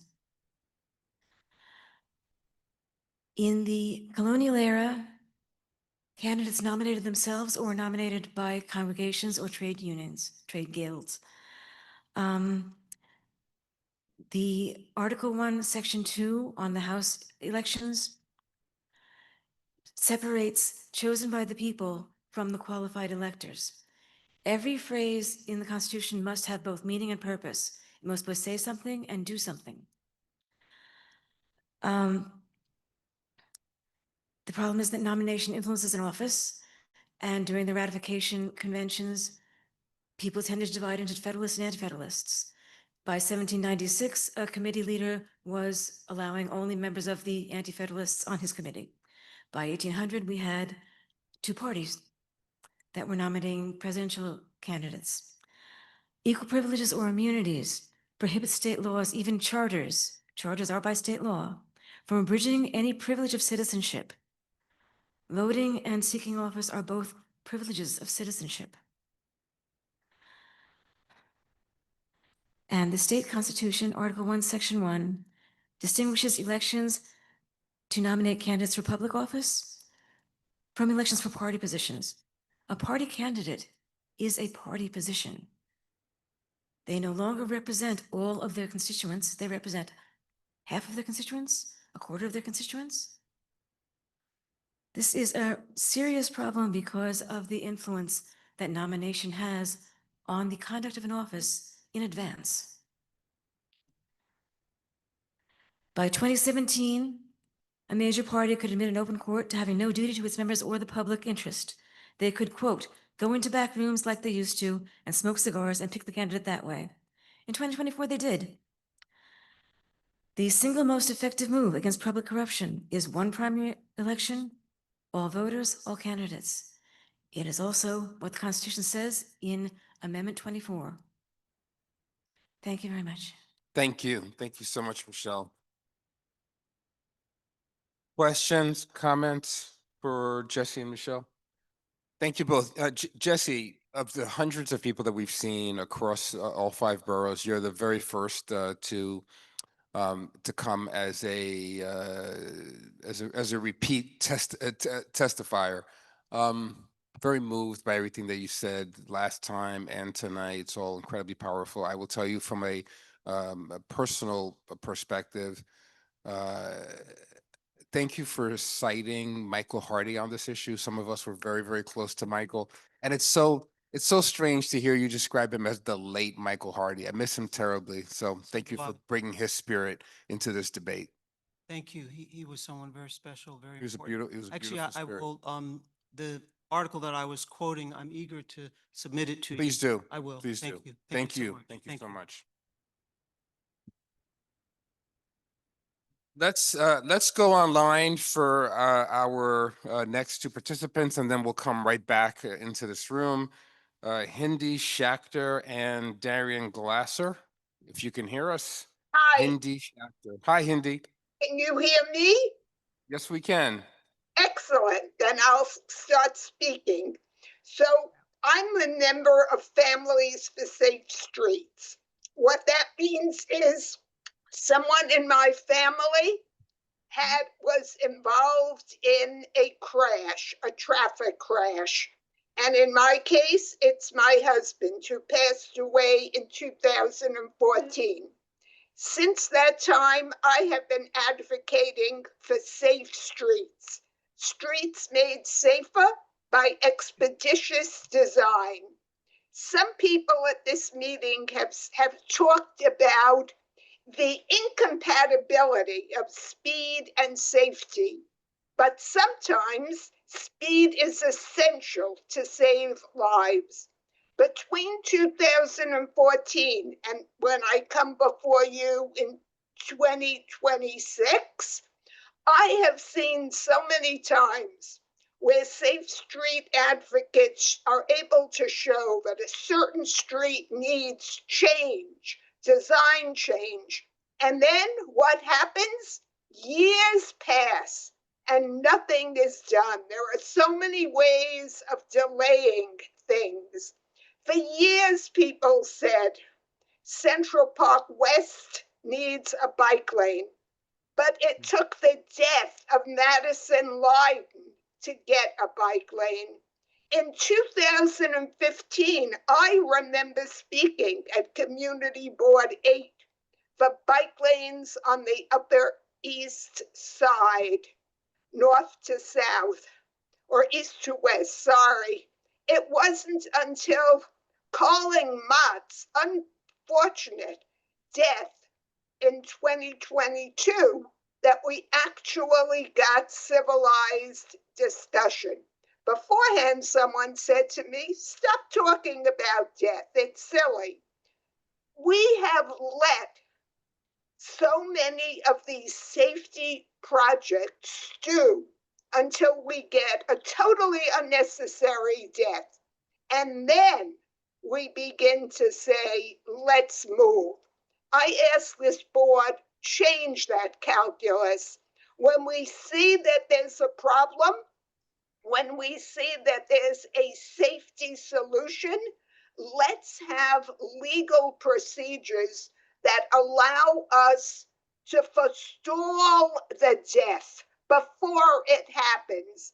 Let's have speed for safety. Thank you very much. Thank you very much. Darian? How's it going, folks? Thank you so much for letting me take some time to testify here. My name is Darian Glasser. I'm calling in from FIDI and actually for a very similar topic. I'm calling in because I believe the city needs to cut red tape around these life-saving street infrastructure designs to make New York City streets the envy of the world, to paraphrase our mayor.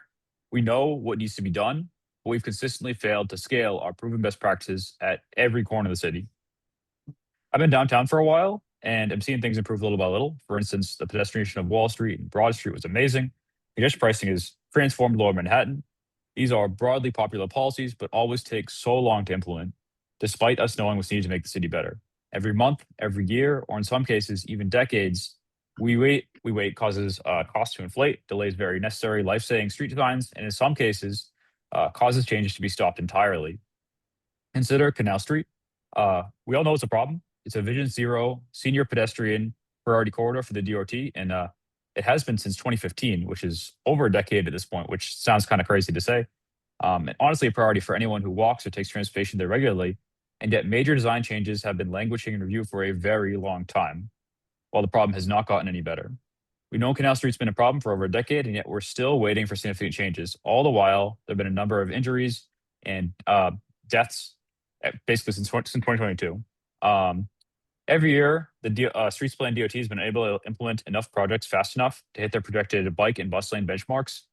To reach every neighborhood, to protect every New Yorker, and to truly make our streets the end of the world, we need to shorten timelines for implementing tested and tried standard designs. The city should consider ways to reform the major transportation projects process to speed up standard safety redesigns. New Yorkers cannot afford to wait, and every delay costs real physical dollars, and in some cases, New Yorkers their lives. Projects like the Canal Street redesign, the Delancey Street safety redesign, and the 34th Street busway and many others have strong local support, but have been delayed or stalled for multiple times, and in some cases for years, or Canal Street over a decade. Every New Yorker deserves to be able to have pedestrian dignity, the ability to walk from the door both safely and comfortably, knowing they'll be able to make it home safely each night. And they deserve a city that works harder to make it easier, to make our streets safer. Let's continue to work to make NYC the greatest city in the world. Thanks for listening to me. Thank you both. Questions, comments, commissioners? Thank you, Darian, for your clarion call on pedestrian dignity, and Hindi, we're terribly sorry for your tragic loss, but appreciate how you've turned it into energy that fuels your civic activism. Thank you both. Patrick Hall and Hayden Brockett. Patrick and Hayden.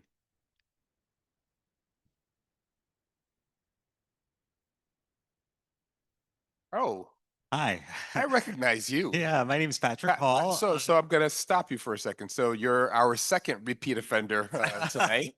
And I'm excited by that because I've been quoting you everywhere. Every time I'm interviewed about our commission and the work that we're doing, I quote your work as a small business owner and the fact that you came before us at our very first hearing and you asked us as a commission to make sure that we listen before we legislate. I've been using that line everywhere. I actually stopped by your shop on Ward Street, and I left a note for you, thanking you for your testimony. I hope that you got the note. I did. Thank you so much. And that's one of the reasons I'm here again tonight, just still advocating for small businesses. I am a small business owner downtown.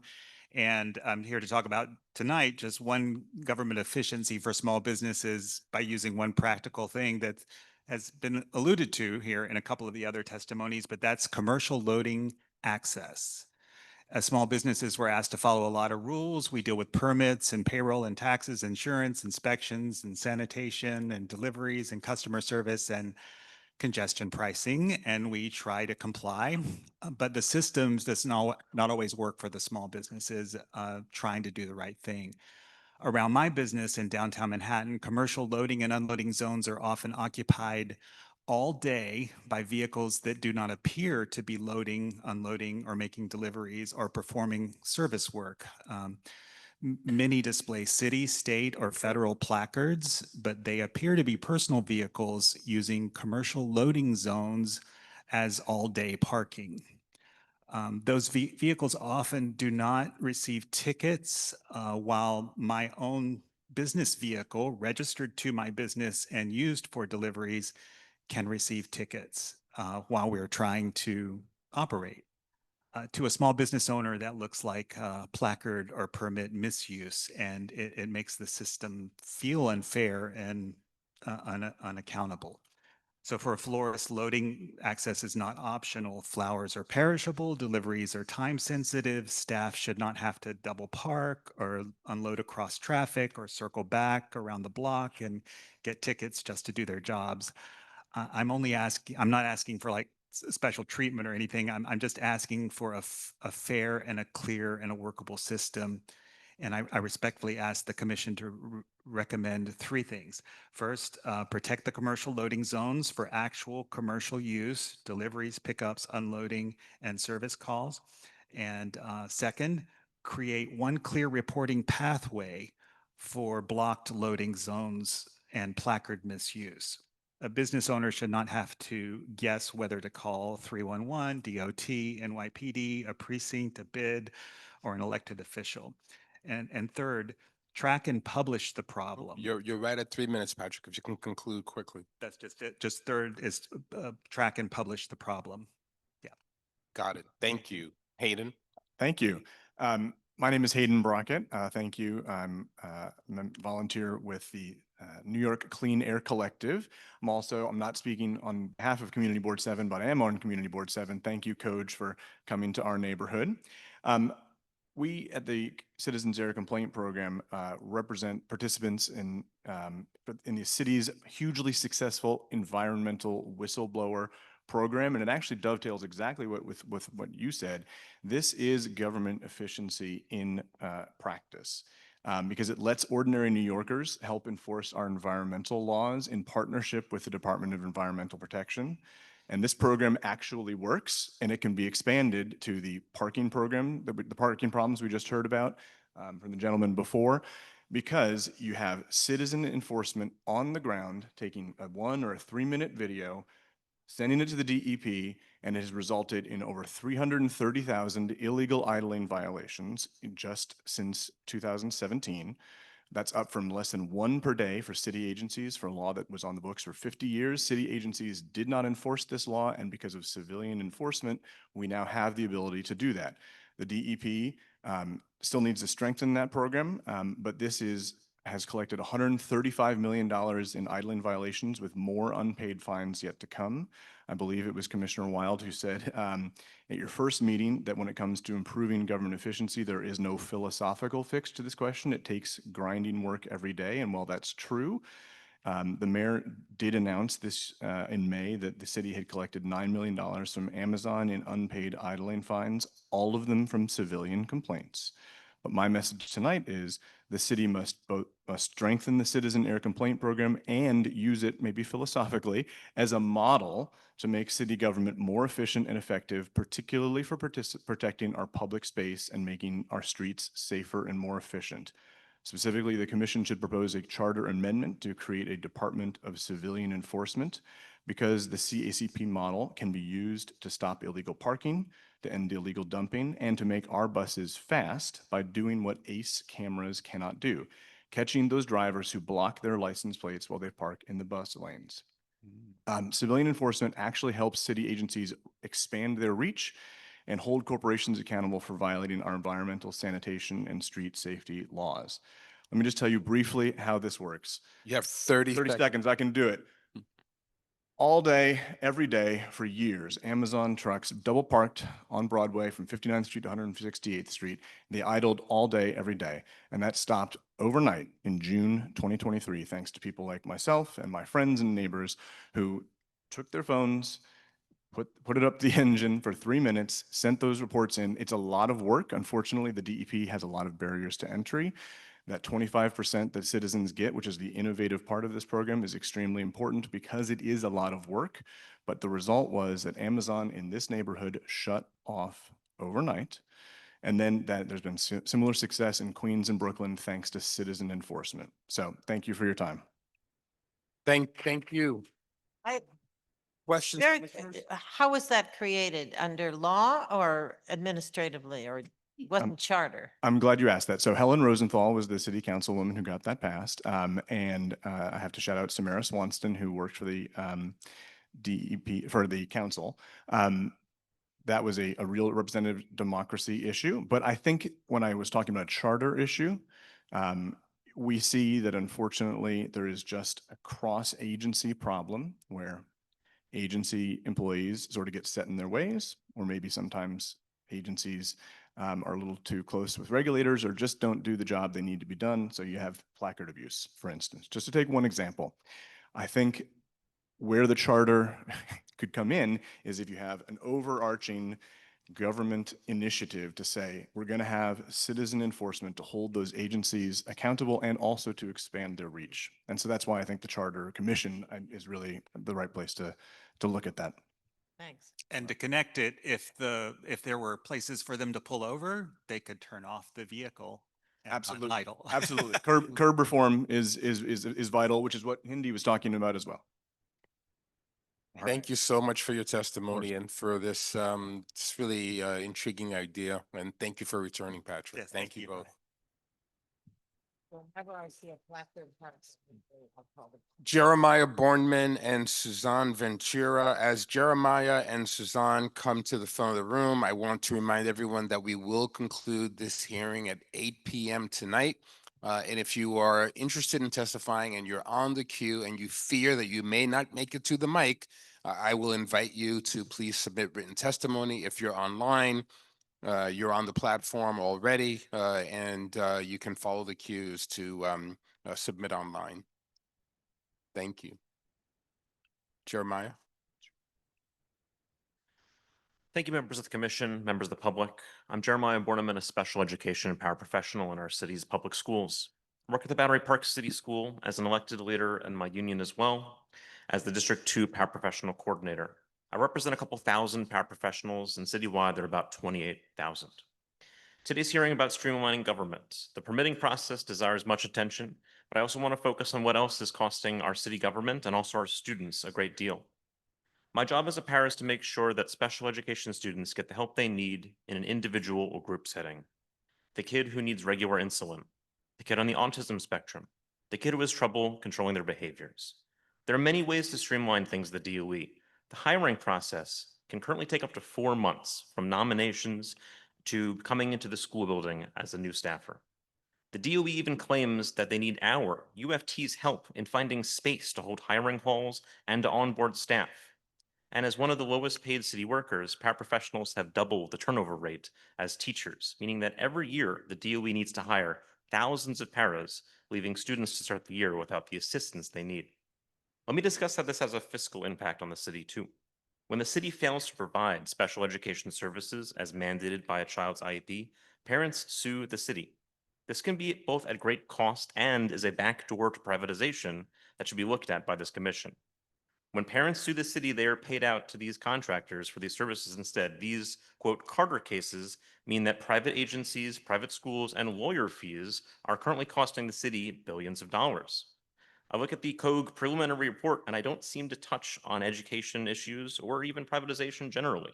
When we allow these essential city services to be privatized, that's a choice. Government efficiency can't just mean cutting costs. But worse, once we're on the job, our wages are not respectful.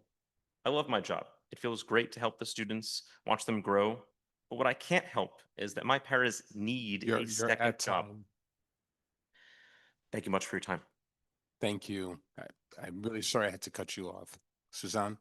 Hi, I am Suzanne Ventura from Greening for Life. Thank you for the opportunity.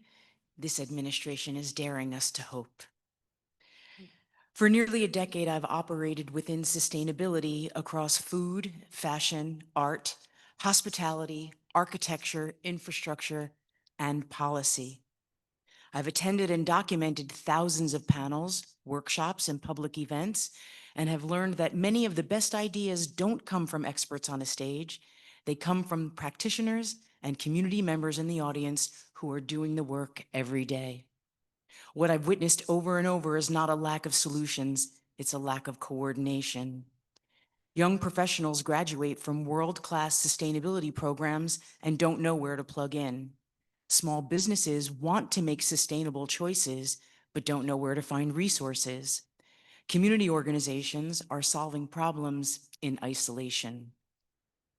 Too often, passionate New Yorkers start from scratch when dozens of organizations already exist that could benefit from their energy and support.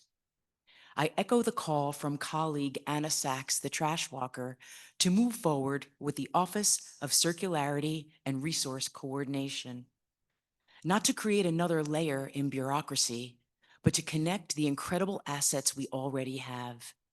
This office would serve as the mycelium network of the city, connecting talent, organizations, businesses, educational institutions, community gardens, reuse centers, and policymakers with resources and programs.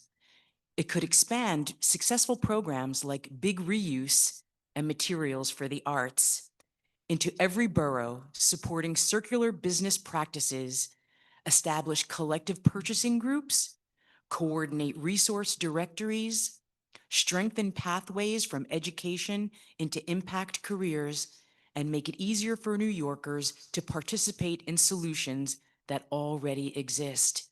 Waste is not just a sanitation issue. Circularity is economic development, workforce development, small business development, economic resilience, and community health. New York has no shortage of talent, organization, or ideas. What we need is cohesive, connective tissue.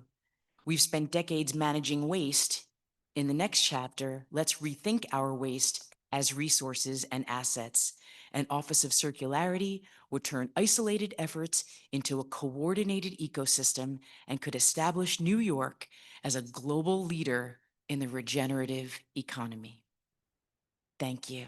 Thank you. Thank you both for your testimony. I'm going to actually insist that Emma Wolf respond to you because she's worked on this issue here in the city. I'm Wonderful. thrilled to, and I'm certain that I was a big advocate of your work when I was just down the street at Barnard working with Sandra Goldmark, who's a huge advocate for circularity.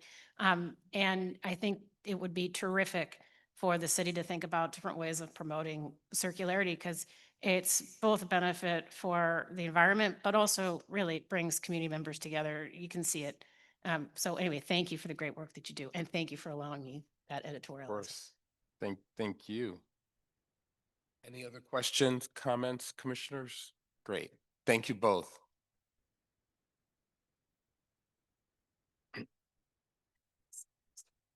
Faiza Khalid and George Lee. Faiza and George.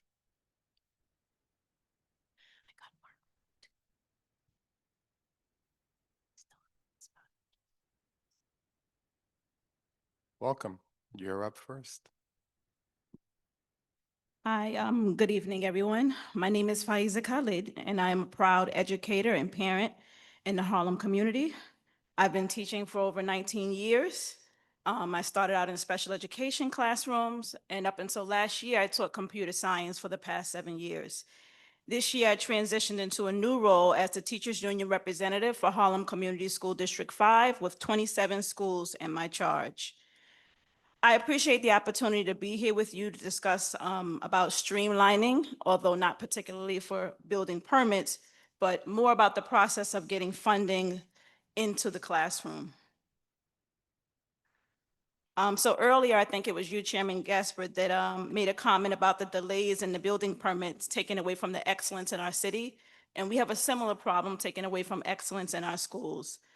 There's a delay or a disconnect between funds going into allocated for schools and actually trickling down into the classrooms. Every year, my colleagues and I spend hundreds of dollars out of our pockets and trying to get resources and materials in the classroom. We do grant writing. This September, I have a grant writing workshop scheduled because it's so pertinent for us to get materials and supplies. However, it takes months before we ever see the materials and supplies that we request. We lobby for funding in Albany every year, and even with the release of funds from the Campaign for Fiscal Equity, there's still great inequity. The injustice that I see is that a child can go to school in one school and they may have supplies and technology and materials, but they can go to another school, even in their own community, and there may be little to no supplies. All children should have equitable access to the best materials that the 21st century has to offer so that they can be successful. This should not be left up to classroom teachers.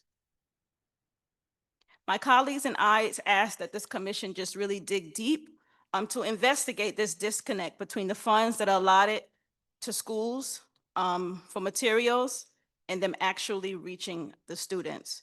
We hope that your commission and that all of our local leaders as well will make this a priority. Thank you. Thank you.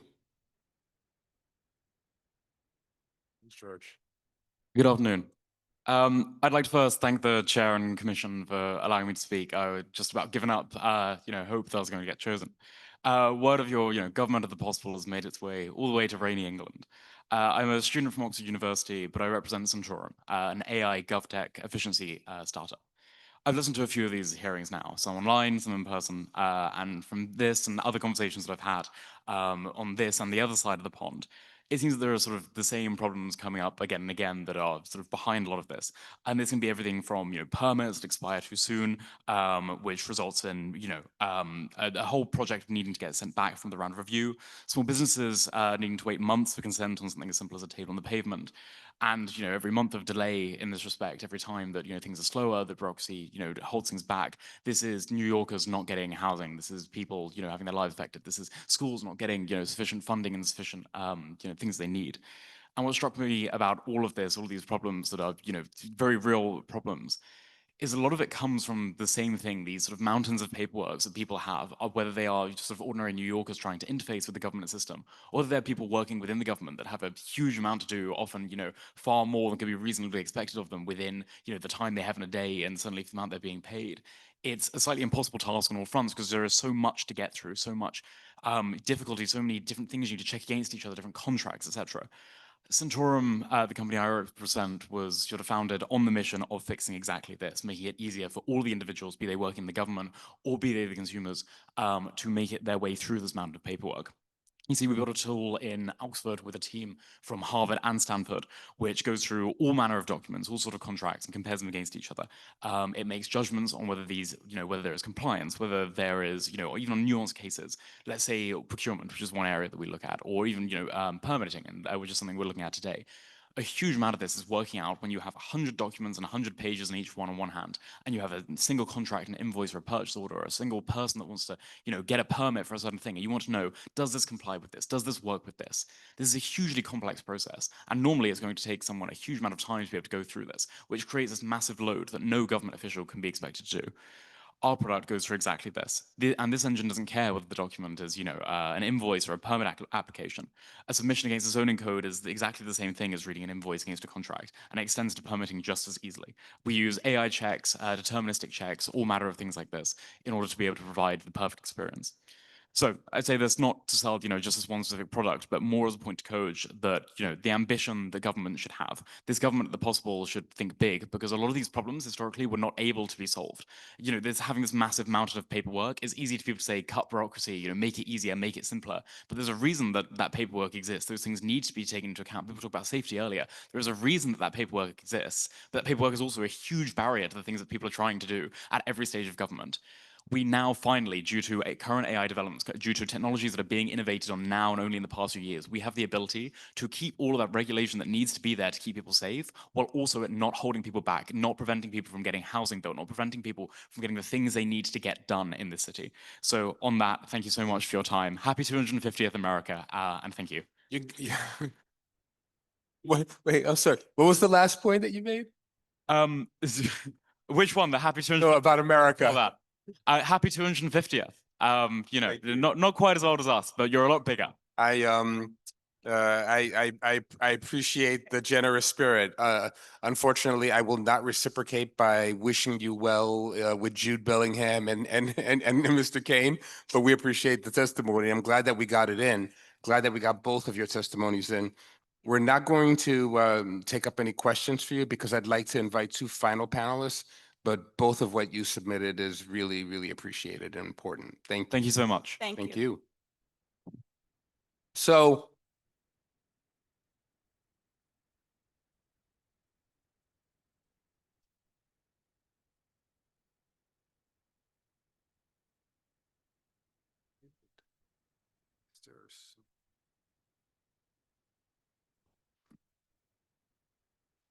apologies, we're working out a technical issue. Unfortunately, there are more people who want to testify than we have time. I'm going to remind you all again that you can submit your written testimony, and those of you who are online can also submit testimony, or you can come to one of our additional hearings. I am going to take two final witnesses this evening, Ira Gershenhorn and Jody Liss. If you come up and join us, we won't have any questions for you, but your testimony is important. Please join us. Ira and Jody. I don't see Jody. Anyway, If Jody's not here, I'm going to ask Adria Quinones to join us. Adria, are you still here? That's a yes. Adria's making her way up. You can begin. okay. My name is Ira Gershenhorn, 35 years volunteering in Riverside Park. I'm wearing a Riverside Park Conservancy hat right now. I was volunteering before they were the Conservancy. Anyway, DOT has an incredible inventory established in 1950. I think things have probably changed. Every year, DOT should probably look at what they've got in front of them. Also, the Henry Hudson Parkway has a speed limit of 50 miles an hour. cars flip, they crash. NYP doesn't prevent any of this. They clean it up. So you've got your Highway Unit 1, which basically could be replaced with speed cameras, maintain the speed at 50. And this is probably all highways in New York are the same thing. Cars were different then. We should close exit 12 north permanently and transfer its land to parks. That piece of property is, no one noticed it was closed. It's opening up now. Also, in terms of public space, you've got issues like there's a lot of places you could go swimming in New York City. People don't realize they can. Hudson River is one of them. And even the Jackie Onassis Reservoir, which is a lot of ducks right now.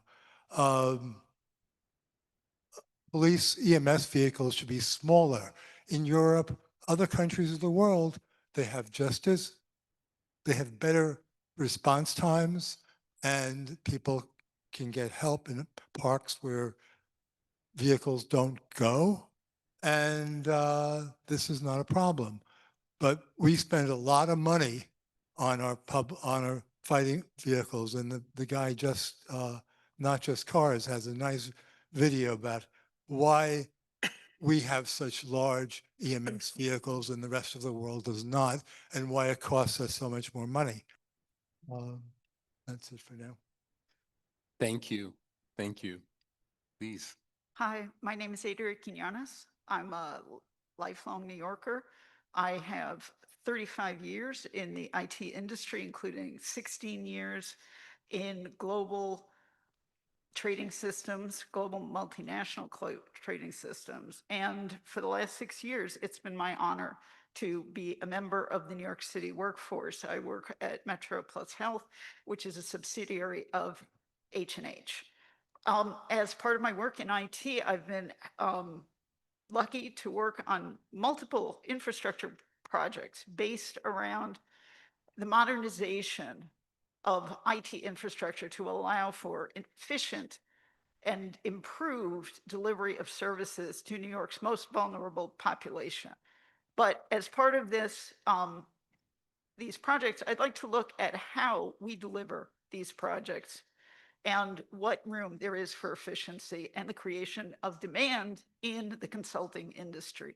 When you roll out a big infrastructure project, you are going to look for expertise based in that system, whatever that is. You will go directly to the people who have experience in rolling that out, which makes sense. You will also go to look for experience to staff into your project. And in general, you do not go directly to the agency. You use part of the agency, but you go to the consulting agencies. You go to places like Deloitte and Accenture, where you are hiring people, right? And you are trading on the Deloitte and Accenture name.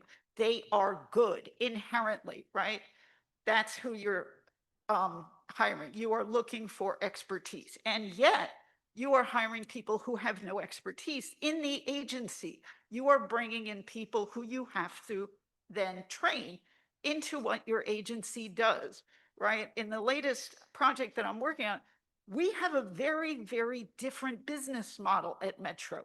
Who are we supporting? We're taking care of Medicaid, Medicare, New York City workers, union workers, the workers who are daycare workers. It is a diverse